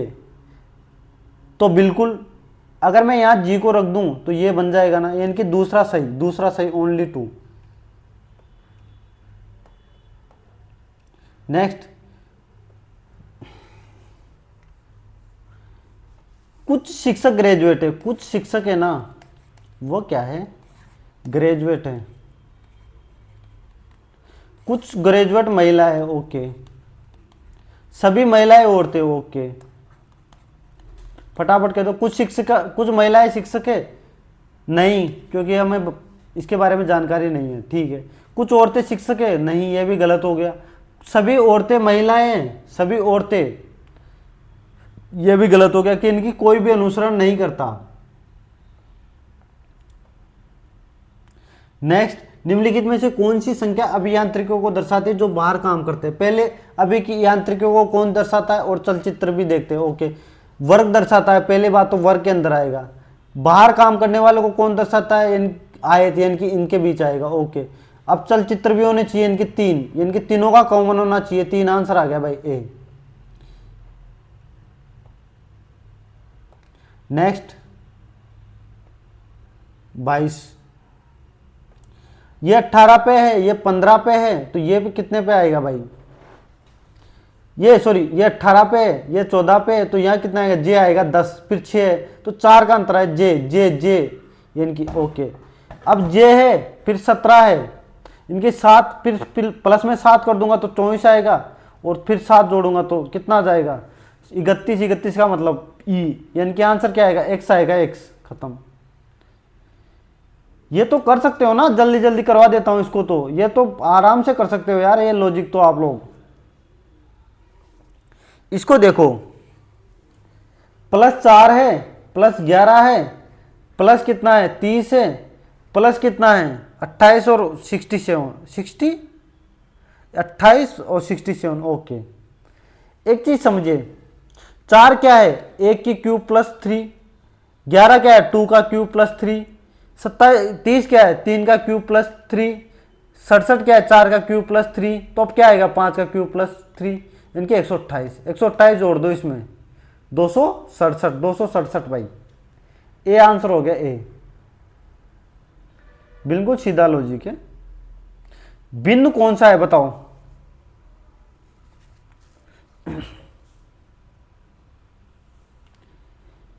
कि 11 पे आता है, ये 16 पे आता है, ये 13 पे आता है, ये 9 पे आता है, ये 18 पे आता है, ये 11 पे आता है, ये 13 पे आता है, ये 14 पे आता है, ये 15 पे आता है, ये 5 पे आता है, ये 21 पे आता है, और ये 7 पे आता है। एक चीज बताओ, क्या लॉजिक हो सकता है इसमें? ये इसका उल्टा है, ये इसका उल्टा है, ये उसका उल्टा है, ये भी इसका उल्टा होना चाहिए था। ये उल्टा नहीं है लेकिन खत्म। v होना चाहिए था यहाँ पे। और देख लो, ये भी +2 है, ये भी +2 है, ये भी +2, ये भी +2 है। सब लॉजिक से हम कर रहे हैं, लेकिन यहाँ उल्टा होना चाहिए था। या तो 6 होना चाहिए था या 22 होना चाहिए था, बात खत्म। कुछ व्यक्ति वर्ताकार मेज के केंद्र की ओर बाहर मुंह करके बैठे, केंद्र के बाहर की ओर बैठे भाई आज तुम। तो इसको सोल्व करना है। y है ना, y। सबसे पहले मैं क्या करता हूं कि y t के निकटतम दाएं बैठा है, y क्या बैठा है, बाहर की ओर है, तो t यहां बैठा होगा। ओके, v, अच्छा अब मुझे क्या ढूंढना है, t है ना, v के बाएं तीसरे स्थान पर है, तो v यहां बैठा होगा तीसरे स्थान पर, ये होगा तो ये तीसरे स्थान पर होगा। ओके, अब देखो ये भी सोल्व हो गई और ये भी सोल्व हो गई। अब मेरे पास क्या बचा, u, ये क्या है, जेड डब्ल्यू और टी के मध्य बैठा है। अगर मैं टी यहां रखूंगा तो जेड यहां नहीं बैठेगा, तो यहां क्या बैठेगा बताओ, ये डब्ल्यू बैठेगा तो यहां जेड बैठ जाएगा। ओके, यू और डब्ल्यू के बीच एक व्यक्ति बैठा है, तो यहां क्या बैठेगा, यू यहां बैठेगा, एक व्यक्ति यहां बैठेगा, कौन है नहीं पता मैं भी। अब ये बोल रहा है कि x है ना, जेड के बाएं चौथे स्थान पर है, ये बाएं चौथा स्थान यहां क्या है, x है। अब देखो, अब ये सारी समीकरणें हो गए, तो ये बोल रहा है बेंच के चारों ओर कितने लोग बैठे बताओ, 1 2 3 ये 4, ये 5, ये 6, ये 7, ये 8, 9 लोग बैठे, 9 लोग। गलती हो गई क्या, अच्छा ये सिचुएशन रह गई ना अभी, vx के बाय दूसरा है, तो यहां पे एक बैठेगा, तो 10 लोग बैठेंगे, 10 लोग बाय 10। मैं भी सोचा यार एक लाइन रह गई। नेक्स्ट, इसको देखो, मैं क्या कहता हूं कि लिख लो फटाफट, 5 4 21 3 1 20 9 15 और 14, ये कितना है, 7, ये 6, ये 23, ये 3 और ये 1। ओके, ये 20, ये 11, ये 17 और ये 16। अब देखो +2 +2 +2, बाकी 3 को ऐसे कैसे लिख दिया, फिर +2 फिर +2, तो बीच वाले को ऐसे कैसे लिख दो भाई, ULT ULT ULT कहाँ है बीच में, इन दोनों में है, F का H फिर CE दोनों में है, लास्ट में S का U, तो ULT यू, अरे यार ये रहा ना C, बस खत्म, ULT तो ढूंढना था बस। आज तो बहुत बुरा हालत खराब हो जाएगी यार, बहुत लंबा वीडियो जाएगा। मॉक बहुत अच्छा है, लेकिन यदि पहला तत्व एक प्रतीक है, मैं शुरू से बताता आया हूँ, ये क्वेश्चन बार बार बताता हूँ, मैं शुरू से बताता हूँ आया हूँ। एक चीज बताओ, इसका मतलब क्या है, ये बोल रहा है यदि पहला तत्व एक प्रतीक है बिल्कुल, और अंतिम तत्व एक संख्या भी हो। ओके, अगर पहला तत्व एक प्रतीक है तो इन दोनों के आपस में बदल दिया जाएगा, ये 3 का पहले आ जाएगा, 3 का क्या है, P आ जाएगा पहले P। ओके, और इसका क्या है, इसका J, देन के लास्ट में J चला जाएगा, खत्म, इन दोनों में से एक होगा। अब एक चीज बताओ, 9 का कोड क्या है, Y। ओके, और 2 का कोड T है, तो ये गलत हो गया, ये हो गया भाई, खत्म, C आंसर आ गया, C। नेक्स्ट, 6 छात्र इस प्रकार है। ओके, मैंने मान लिया, 6 छात्र बैठे, रेणुका और कादिर पड़ोसी है, और प्रिया और श्री भी पड़ोसी। ओके, मैंने ये मान लिया, ये दोनों चारों पड़ोसी है। ओके, उद्मत, अब इसको छोड़ दो, प्रिया कादिर के बाएं चौथे स्थान पर बैठी है, यहाँ प्रिया बैठी है, ये क्या है ना, कादिर के चौथे स्थान पर बैठी है, कादिर यहाँ होगा, प्रिया यहाँ होगी चौथे स्थान पर। टोटल लोग कितने हैं बताओ पहले तो, 6 लोग है, 6 लोग। ओके, तो एक इधर हो जाएगा। ओके, रेणु और कादिर पड़ोसी है। ओके, प्रिया और श्री भी पड़ोसी है। उद्मत और न तो कादिर का पड़ोसी है, न ही रेणु का। एक बार बताओ, मैं रेणु को यहाँ लिख देता हूँ, तभी तो पड़ोसी नहीं होगा। रेणु और कादिर पड़ोसी हो गए, प्रिया और श्री भी पड़ोसी है, तो प्रिया और श्री यहाँ जाएगी। ओके, उद्मत ना तो कादिर का पड़ोसी है तो उत्मत यहाँ आ जाएगा, उत्मन। अब बचा कौन बताओ? टाइटस बच गया, टाइटस खत्म। तो क्या रेणु के बाएं बेटे तीसरे व्यक्ति के दाएं से दूसरे स्थान पर कौन बैठा है? रेणु के बाएं तीसरे कौन बैठा है? तीसरे पे 1 2, तीसरे पे उद्मन बैठा है। इसके दाएं से दूसरे स्थान पर कौन बैठा है भाई? कादिर, कादिर। तो आंसर क्या आ जाएगा? ए। क्या जिक्के दिए यार, हालत खराब कर दिए, क्या मैथ रीजनिंग दी है। एक चीज बताओ मुझे, ये 6 है, देखना 29वें में ये 6 पे आएगा। क्या लॉजिक हो सकता है? 6 1 12 19 और 5, तो ये अच्छा एक उल्टा कर रखा है। अच्छा एक मिनट एक मिनट एक मिनट एक मिनट, ये क्या रखा है? 21,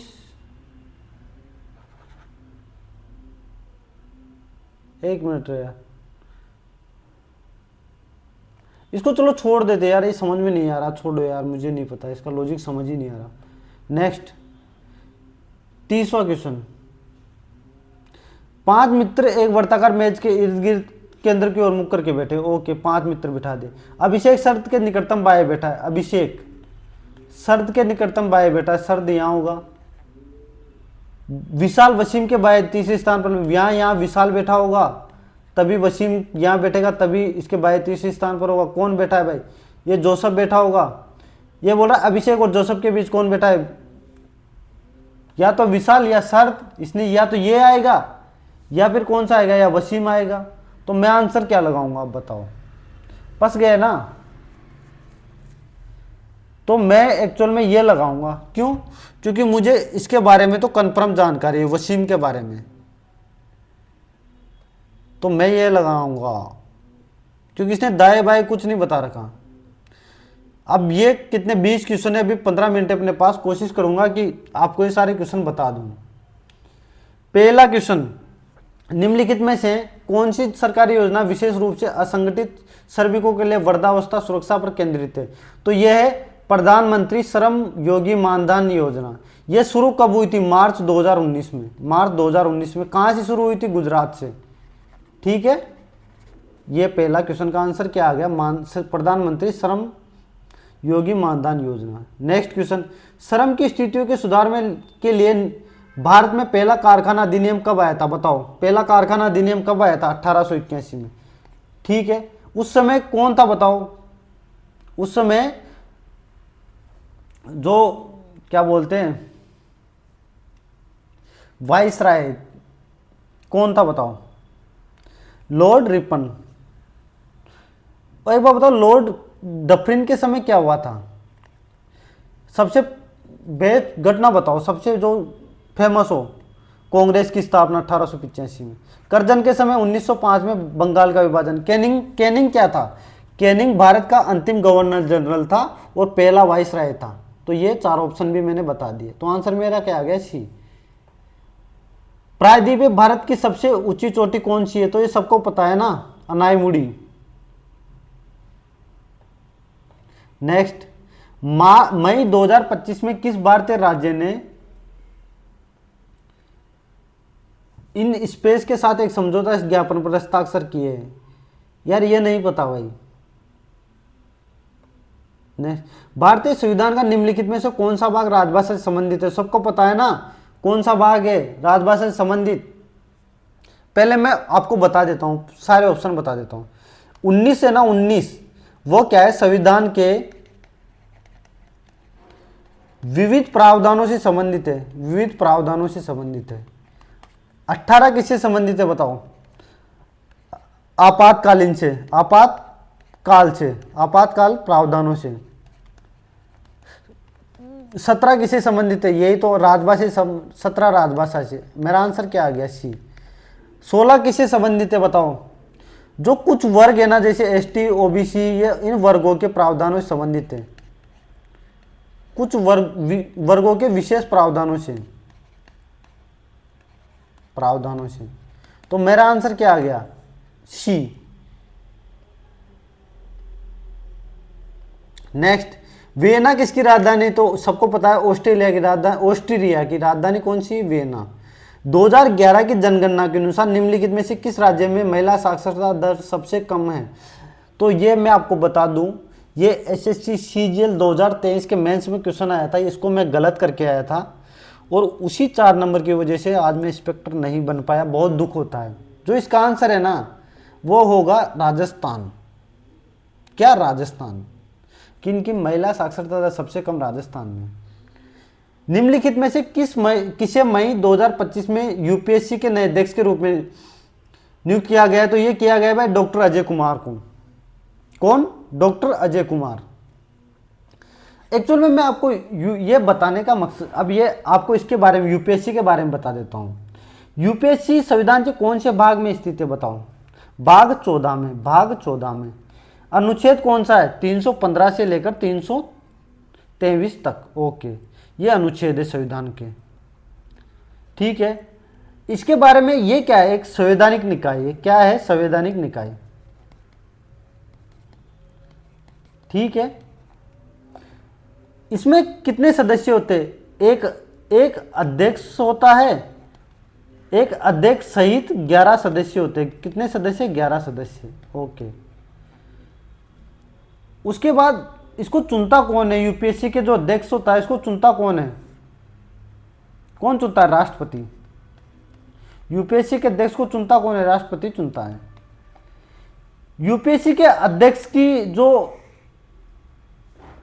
जो मतलब एज, या कह सकते हैं कि रिटायरमेंट की एज या कार्यकाल कब तक होता है, या तो 6 वर्ष या 65 वर्ष, 65 वर्ष। ओके, इसकी योग्यता के लिए क्या चाहिए, एक चीज बताऊं, इसकी योग्यता के लिए 10 वर्षों तक है ना, वो क्या है, सरकारी पद पर रहना चाहिए। कितने, कौन से पद पर, सरकारी पद पर। तो ये यूपीएससी के बारे में मैंने सब कुछ बता दिया आप लोगों को, ठीक है। संविधान सब कुछ बता दिया। उम्मीद करता हूँ आप लोगों ने नोट कर लिया होगा और आपको याद होगा। मंद और अवसाद के दौरान होने वाले बेरोजगारी, मैंने ये बताया आपको कितनी बार, कौन सी बेरोजगारी होती है, चक्रीय बेरोजगारी होती है। मंदी और अवसाद के दौरान होने वाली बेरोजगारी। सेबी के बारे, तो चलो सेबी की फुल फॉर्म क्या होती है। वैसे सेबी एक संवैधानिक निकाय है। क्या है, स्टेटरी, एक मिनट, संवैधानिक नहीं है, संवैधानिक निकाय है, स्टेटरी बॉडी, संवैधानिक निकाय है। ओके, तो सी होगा। ओके, सेबी की फुल फॉर्म क्या है, securities and exchange board of India. इसकी स्थापना कब हुई थी सेबी की, बताओ। 12 अप्रैल 1988। सेबी का एक्ट कब आया था बताओ, 1992 में। इसी से ये क्या बना था, ये एक संवैधानिक या वैधानिक बोल सकते हैं, वैधानिक निकाय बनी थी। तो इसका आंसर क्या होगा, ये सावधानिक और संवैधानिक में मेरे हिसाब से जो ये आंसर होगा ना, सावधानिक होना चाहिए, क्योंकि स्टेचुरी बॉडी थी। तो ये था भाई, स्टेचुरी बॉडी थी ये। कौन सी बॉडी, तो ए आंसर होगा, ए। नेक्स्ट, 4 से 6 मार्च 2025 तक बर्लिन में आयोजित एक प्रमुख मेला कौन सा था। तो ये भाई बर्लिन से संबंधित ही होगा ना, ITB बर्लिन। ये मैं एक तुक्का लगा रहा हूँ बस। मगध साम्राज्य पर शासन करने वाले पहले राजवंश का नाम क्या था। सबको पता है मगध पर सबसे पहले शासन किसने किया था, यह भी एग्जाम में आया था, NTPC के एग्जाम में आया था, हर्यक वंश। चलो, हर्यक वंश का संस्थापक कौन था, संस्थापक फटाफट बता दो। बिंबिसार। कौन था, बिंबिसार। खत्म, डी आंसर आ गया, डी। नेक्स्ट, गारो खासी पर्वत श्रृंखला की भारत के किस राज्य में, गारो खासी जयंतिया मेघालय में, सबको पता है।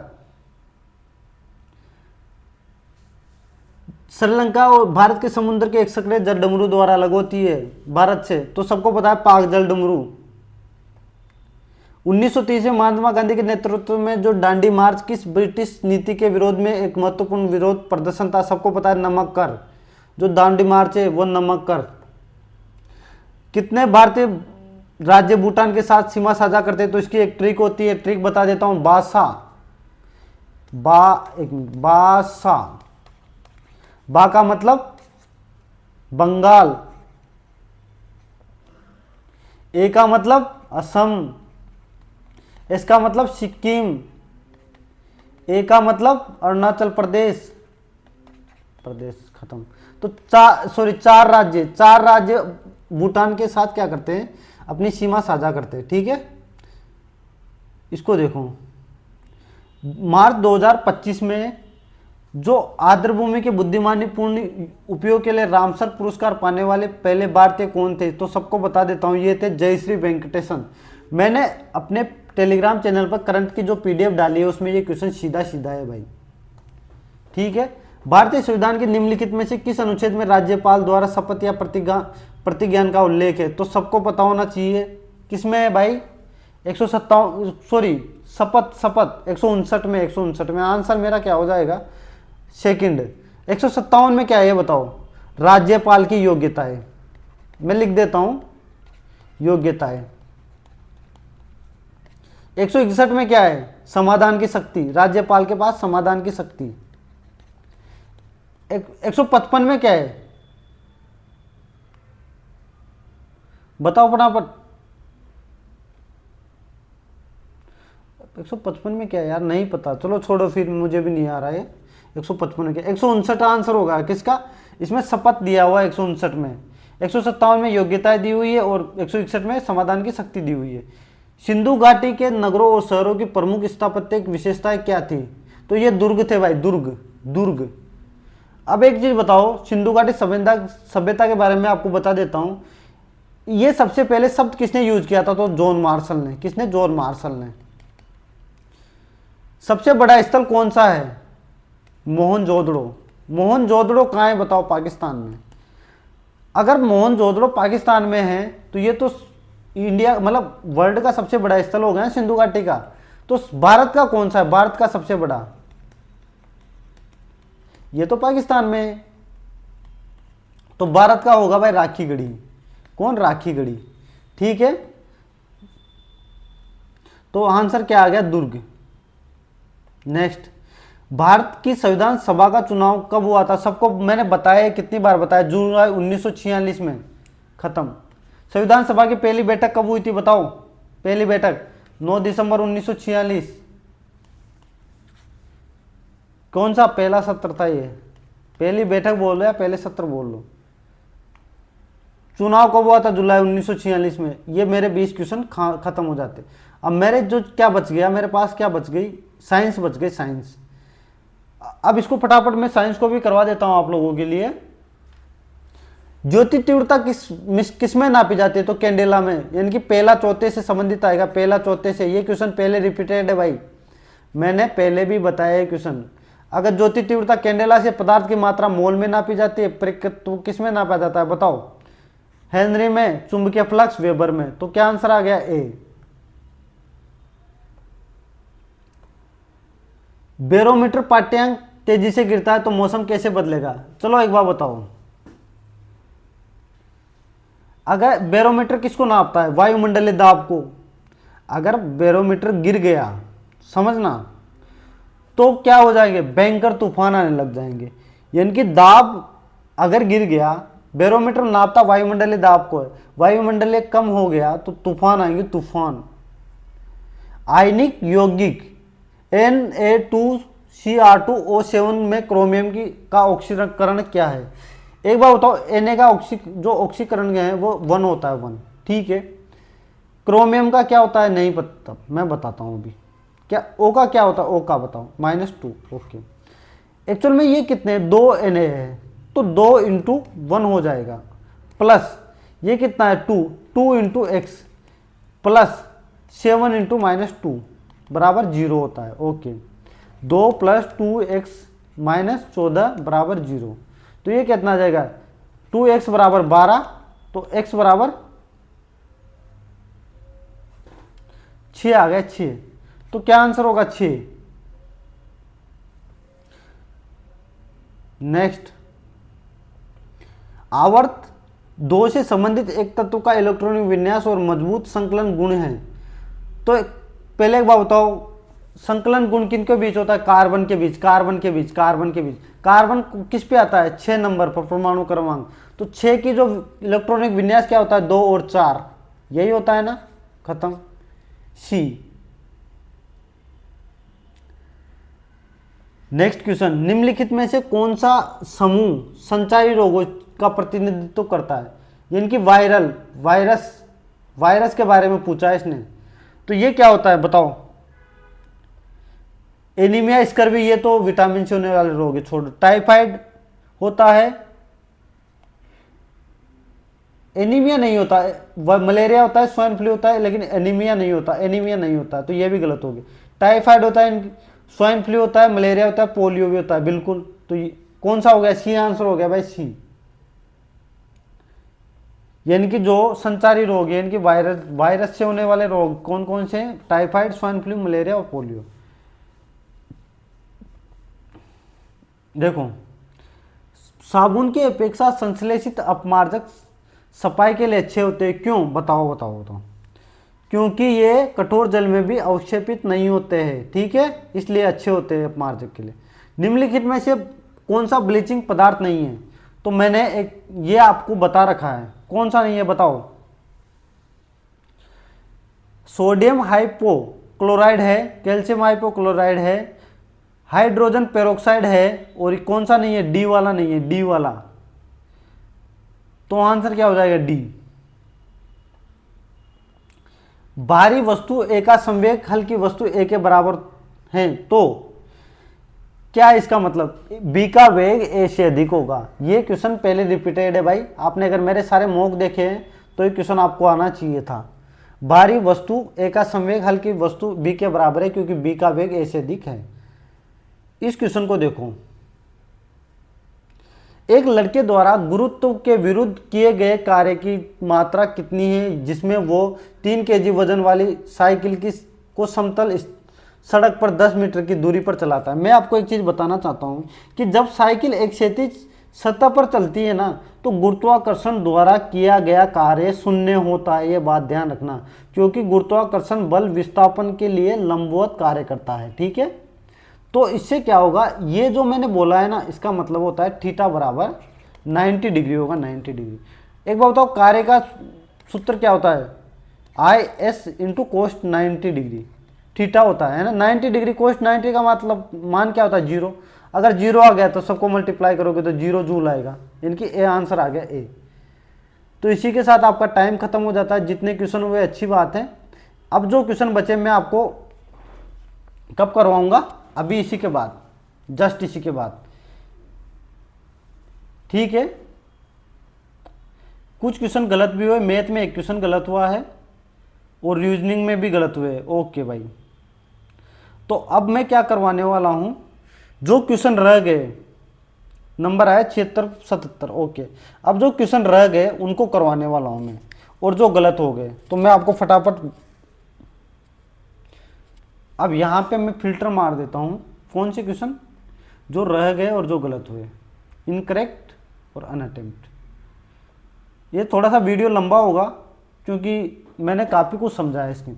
विभिन्न जैविक स्तरों पर एक दूसरे को वजन बनाने वाले जीवों की एक श्रृंखला क्या कहलाती है? तो खाद्य श्रृंखला कहलाती है, ठीक है। नेक्स्ट क्वेश्चन, अंतःश्वसन के दौरान वायु मार्ग का सही क्रम क्या कौन सा है बताओ? सबसे पहले कौन सी नलिका नासिका में जाती है, फिर ग्रसनी में, फिर सौर तंत्र में, फिर श्वास नली में, फिर कूपिका में, यानी कि डी आंसर होगा, ओके। नेक्स्ट, बक मिंस्टर फुलरिन में कार्बन परमाणु की संख्या कितनी होती है? तो सबका पता है ना, कार्बन 60, सबको पता है। 13वें क्वेश्चन को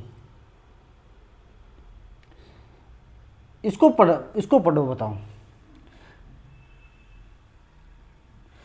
रॉकेट की उड़ान के दौरान किसी समय जमीन के ऊपर रॉकेट की ऊंचाई निर्धारित करने का सूत्र दिया हुआ है अपने को, जहां टी बराबर समय है, अच्छा, इसने तो सब कुछ दे रखा है भाई, तो मान ही तो रखना है। एक बार बताओ, h बराबर क्या है 119 टी माइनस 7t²। h बराबर क्या दे रखा है, h का मान 0 दे रखा है। 119 टी कितना दे रखा है बताओ, t इसने दे नहीं रखा, तो 119 टी। तो मैं यहाँ से कहाँ काम करता हूँ, मैं काम करता हूँ 7 कॉमन ले लेता हूँ, तो ये 17 माइनस टी आ जाएगा टी। अब एक बार बताओ, अगर मैं इसको ये इधर ले जाऊंगा तो टी का मान तो एक तो 0 हो जाएगा, एक टी का मान क्या हो जाएगा 17, यानी कि 0 से 17 के बीच हो जाएगा, 0 से 17 के बीच। तो मेरा आंसर क्या आ गया 17। खत्म, सीधा हो गया। ये क्वेश्चन देखो, ये तो पहले आया हुआ क्वेश्चन है यार, इसको क्या बताऊं बताओ। बाहर क्या होती है कोशिका झिल्ली, ए का मतलब कोशिका झिल्ली, यानी कि अगर ए का मतलब कोशिका झिल्ली हो गया तो ये भी ऑप्शन गलत, ये भी ऑप्शन गलत। बी क्या होता है, बी, एक मिनट, तो बी में क्या है भाई, बी ये जो ये खाली स्थान दे रखे है ना, ये क्या है बताओ बताओ। रिक्तिका है, रिक्तिका, खाली स्थान मतलब रिक्तिका। तो मेरा आंसर क्या आ गया B. Next solve 15 question. Carbon का निम्नलिखित में से सबसे कठोरतम रूप सबको पता है ना, हीरा कायिक प्रवर्धन के माध्यम से विकसित नहीं होने वाला पौधा कौन सा है भाई, ये नहीं पता, देख लेना ये, क्योंकि ये क्वेश्चन पहले आया हुआ है। आप लोगों को बता दो, हाँ याद आया मुझे, ये क्वेश्चन पहले किसी मॉक में दिया है इन्होंने। तो ये इसका आंसर क्या होगा, गुलाब होता है, केला होता है, नारंगी होती है, पपीता नहीं होती। निम्नलिखित में से किस प्रक्रिया में रंध्र प्रमुख भूमिका निभाते हैं, तो सबको पता है रंध्र किसमें, वाष्प उत्सर्जन में, ठीक है। किसी विद्युत परिपथ में किसी दिए गए धातु के तार के सिरों पर विभवांतर उसमें प्रवाहित धारा के समानुपाती होता है, बशर्ते है कि उसका तापमान समान रहे। इसे क्या कहते हैं बताओ, बता दो फटाफट। इसे ओम का नियम कहते हैं भाई, सबको पता होगा। एक बस विराम अवस्था से चलना शुरू करती है, ओके। एक पहाड़ी 0.5 मीटर प्रति सेकंड स्क्वायर के नियत त्वरण से लुढ़कती है। यदि उसका द्रव्यमान 8 टन है तो उस पर कार्य बल क्या होगा, एक बार बताओ। बल का फॉर्मूला क्या होता है बताओ, F बराबर m है, m a। एक बार बताओ, अगर ये मुझे 8 टन का मतलब क्या, 1 टन का मतलब क्या होता है बताओ, फटाफट बताओ। 1 टन का मतलब होता है 1000 ग्राम, तो 8 टन का मतलब 8000, सॉरी केजी, टन केजी में होता है ना, हाँ, इनटू ये क्या है 0.5 मीटर पर सेकेंड, तो क्या आ गया 4000 न्यूटन। खत्म। नेक्स्ट क्वेश्चन, एक वस्तु को 20 सेंटीमीटर नाभिकीय दूरी वाले अवतल दर्पण से 15 सेंटीमीटर की दूरी पर रखा गया है, बनाई गई छवि की दूरी को पता लगाइए। चलो एक बार बताओ, इसका फॉर्मूला क्या होता है बताओ। अभी तो मैंने बताया ये 1-2 दिन पहले, 1/v plus 1/u upon 1/f। v बराबर क्या दे रखा है अपने को बताओ, v बराबर तो अपने को ज्ञात करनी है ना, छवि की दूरी तो ज्ञात करनी है। u क्या दे रखा है, u, वैसे u का मतलब क्या होता है, अवतल दर्पण जहां से दूरी रखी गई है ना, मतलब जिस भी दर्पण से रखी गई है उससे दूरी, तो ये क्या होगा -15 हो जाएगा, -15 सेंटीमीटर। u बराबर -15, और वस्तु की दूरी क्या है f। तो अगर नाभिकीय दूरी है, नाभिकीय दूरी, तो ये भी माइनस में होती है, माइनस में मेजरमेंट किया जाता है। अब मान रख दो 1/v माइनस 1 कितना 15 बराबर, हाँ 1/15 बराबर 1/10, वो भी माइनस का। फटाफट कर दो, 1/v बराबर 1/10 माइनस प्लस 1/15, तो 100 कितना ले लिया मैंने, ये मैंने कॉमन कितना ले लिया 30, ये कितना बच गया, ये -3 प्लस 2 यानी कि -1/30। ये 1/v का मतलब -1/30 है, तो v का मतलब क्या हो जाएगा, v का मतलब -30। खत्म। इसको मल्टीप्लाई कर लेना या वैसे ही देख लो आप। तो -30 आया भाई, -30। तो इसी के साथ, अच्छा अरे सॉरी, अभी तो और भी क्वेश्चन बाकी है ना। कौन सा क्वेश्चन मैथ में गलत हुआ था? अच्छा अभी, अच्छा साइंस में कितने क्वेश्चन आते हैं? 25 क्वेश्चन आते हैं क्या? मैं भूल ही गया था अभी तो। जब एक धातु एक्स को नीले तोते के विलयन में रखा जाता है तो ये नीले रंग के विलयन को हरे रंग में बदल देती है। तो धातु एक्स पर धातु वाई का लाल बुरी परत चढ़ जाते हैं, तो धातु एक्स कौन सी है? नीले तोते के विलयन में रखा जाता है एक्स को, तो नीले रंग में बदल जाती है, हरे रंग में बदल जाती है। तो वो कौन सा होगा बताओ? या तो वो तांबा होगा या लोहा होगा। यानी कि मेरे हिसाब से तो एक्स तांबा होना चाहिए, वाई लोहा होना चाहिए, बी आंसर होना चाहिए, बी। भाई बी नहीं है, अच्छा उल्टा होगा।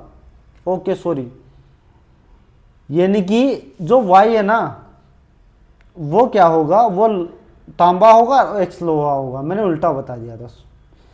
अग्नाशय के लेगरहेंस के आइलेट के बीटा सेल द्वारा निम्नलिखित में से कौन सा हार्मोन स्रावित होता है? बताओ।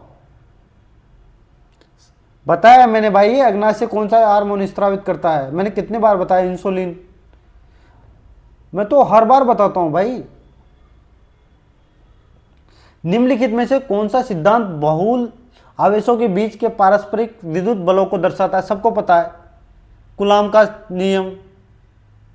भाई आवेशों के बीच जो विद्युत बल को कौन दर्शाता है? कूलाम का नियम। 24वां क्वेश्चन। एक प्रकाश की किरण के एक माध्यम एक्स से दूसरे माध्यम वाई में गुजरने पर यदि प्रकाश का अपवर्तन नहीं होता है तो प्रकाश की आपतित किरणों और माध्यम वाई की सतह के मध्य बनने वाला कोण कौन सा है? कितने डिग्री है बताओ? तो 90 डिग्री होता है भाई, 90 डिग्री। अगर प्रकाश का अपवर्तन नहीं होता है ना तो प्रकाश के आपतित किरण और माध्यम के बीच जो 90 डिग्री का कोण बनता है। Next question. निम्नलिखित में से कौन सा उपकरण आर्किमिडीज के सिद्धांत पर आधारित है? तो भाई ये तो मैंने कितनी बार बताया है। आर्किमिडीज सिद्धांत पर कौन कार्य करता है? हाइड्रोमीटर। इसी के साथ मैथ के क्वेश्चन, ये क्वेश्चन गलत हो गया। ये क्वेश्चन कैसे गलत हो गया यार?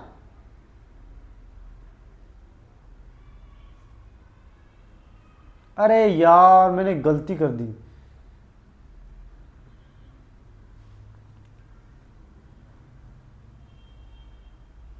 एक्चुअल में ये क्या है ना, मैंने एक चीज़ क्या की, यहाँ पे गलती की। दो 2 वर्षों में 24,000 रुपये की देय राशि क्या है होगी जब कर्मिक वर्षों में साधारण ब्याज की दर 4% तो 5%, यानी कि 9% होनी चाहिए। 24,000 का 109% होना चाहिए ना, 00, यानी कि 36। ये अच्छा, ये अच्छा, तो ये 109, ये 0 बार गया, ये कितना 36 बार, यानी कि 109 इंटू 36 436, यानी कि 43 बच गया। 109 218 और 43।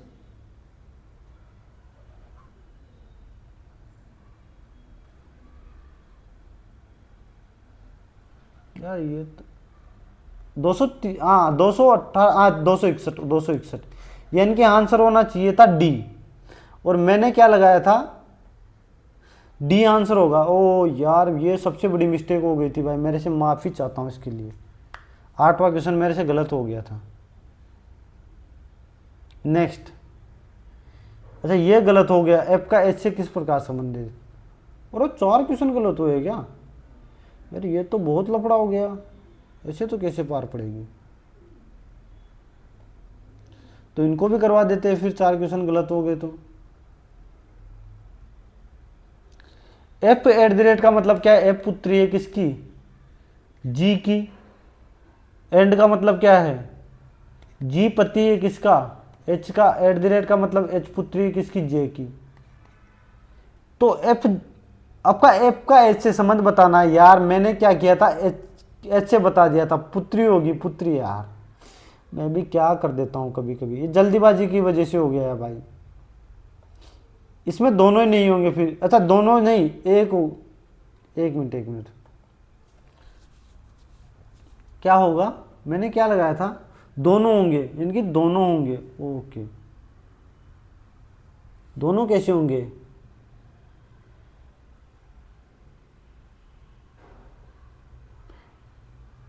एक मिनट,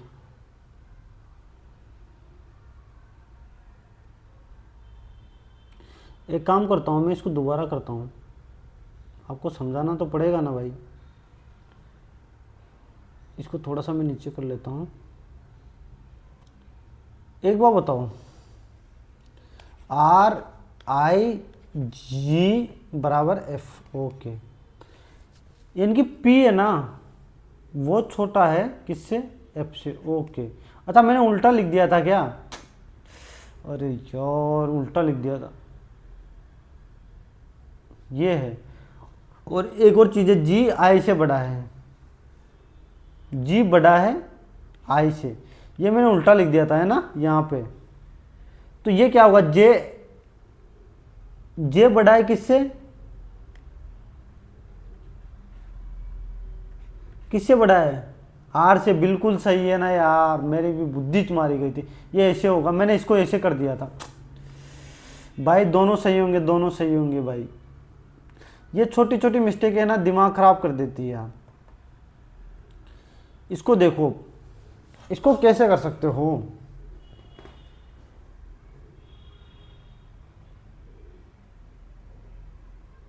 एक काम करता हूं,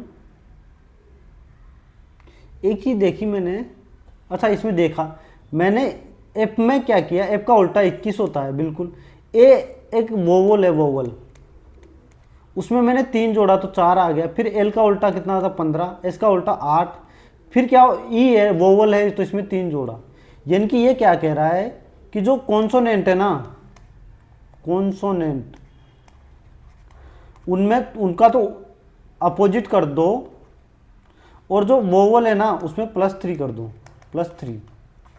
सी का उल्टा क्या होता है, 24 डब्लू, एच का उल्टा 19, ओके, ओ तो 18, 9 3 12, ये फिर 24 और 5 22, 24 19, 24 19 कहाँ है भाई, ये रहा। अच्छा 5, सॉरी 5 में 8 जाएगा ना, 8, ओके ओके सॉरी। और सी का उल्टा 24, ओके, ये यहाँ आएगा 248 आएगा पीछे, ओके ओके। तो ये आंसर हो गया ए आंसर है भाई। लास्ट क्वेश्चन गलत हो गया है शायद इसमें, फिर इसने ये क्या है ना, इसने ये मान लिया आंसर विशाल। अपने बना क्या था ये बताओ पहले तो, 5 मित्र एक वर्ताकार मेज के केंद्र की ओर मुख करके बैठे हैं, ओके। अभिषेक 5 व्यक्ति है, ओके। अभिषेक सर्द के निकटतम बाएं बैठा है, अभिषेक यहाँ बैठा है, और सर्द कहाँ बैठा है, सर्द यहाँ बैठा है। जोसेफ वसीम के निकटतम दाएं बैठा है, ओके। विशाल वसीम के निकटतम बाएं से तीसरे स्थान पर है। विशाल है ना, जोसेफ वसीम के निकटतम दाएं बैठा है, और विशाल वसीम के बाएं से तीसरे स्थान पर है। विशाल यहां बैठेगा, वसीम यहां बैठेगा, तो जोसेफ, फिर तो यार एक चीज बताओ, तो फिर ये तो जोसेफ वसीम के निकटतम दाएं थोड़ी बैठेगा, तो यानी कि ये चीज तो मैं गलत लिख रहा हूं, इनकी ये चीज तो मैं गलत लिख रहा हूं यार। एक मिनट देखें, एक काम करता हूं, अभिषेक शर्त के निकटतम बाएं बैठा है, अभिषेक शर्त के केंद्रोन्मुख, बिल्कुल। जो एक काम करता हूँ मैं इंग्लिश में कर लेता हूँ, इसको छोड़ो, मैं इसको इंग्लिश में कर लेता हूँ, ठीक है। 5 फ्रेंड है, Abhishek sitting in the left of the side, okay, centre of the table, okay. Joseph is immediate to the right of Wasim. Vishal, एक बार बताओ, अब समझना, अगर मैं यहां विशाल को बिठा दूं, समझना, यहां विशाल को बिठा दूं, तो वसीम कहां बैठेगा, वसीम दाएं बैठेगा ना। अच्छा अच्छा, वसीम के बाएं तीसरा है ना, वसीम यहां बैठेगा, वसीम, और जोसेफ यहां बैठेगा, जोसेफ। अब इसने क्या पूछा है बताओ, अब इसने पूछा है कि who is sitting between Joseph और अभिषेक, तो सर्द, अच्छा, अभिषेक और जोसेफ के बीच, तो विशाल बिल्कुल सही है भाई। ये है भाई इसका आंसर, बिल्कुल सही है। तो चलो भाई, इसी के साथ आपके ये क्वेश्चन बच गया। तो इसका आंसर क्या होगा, इसका आंसर भी बता देता हूँ मैं आपको। एक क्वेश्चन बच गया बस लास्ट।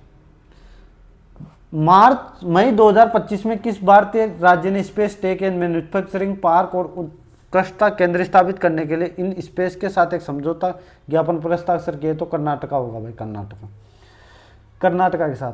तो इसी के साथ आपका पहला मॉक जो न्यू पैटर्न पर आया है ना, मैंने वो कंप्लीट करवा दिया। वीडियो काफ़ी लंबा हो गया भाई, लेकिन आपको इससे बेस्ट इस मॉक का सॉल्यूशन कहीं नहीं मिलेगा भाई। यहाँ तक कि टेक्स्ट बुक भी इससे बेस्ट आपको सॉल्यूशन नहीं दे सकता। इस बात का ध्यान रखना, ठीक है। अगर आप लोगों को ऐसा सॉल्यूशन अच्छा लगा है तो भाई वीडियो को लाइक करिए, चैनल को सब्सक्राइब जरूर कर लीजिए और हमारे टेलीग्राम चैनल से जुड़ जाइए, वहाँ मैं PDF वगैरह डालता रहता हूँ। अब आप लोगों को क्या करना है, एक कमेंट करना है कि भैया ये वाला मॉक हमें अच्छा लगा, आप इसी तरीके से करवाइए। ये इसका कमेंट प्लीज़ हाथ जोड़ के निवेदन है कि बताइए कि क्या ऐसे ही कराऊँ या पहले की तरह आऊँ, सोल्व करूँ और निकल जाऊँ, या फिर आपको इस तरीके से डिटेल में सॉल्यूशन चाहिए। देखो, एक होता है मॉक, आप आए, मॉक को देखा, नंबर देके चले गए। एक आप आए, वीडियो देखा, आपने उस वीडियो से बहुत कुछ सीखा, वो आपके एग्जाम में काम आएगा, ठीक है। तो चलो इसी के साथ मिलते हैं नेक्स्ट वीडियो में, तब तक के लिए बाय।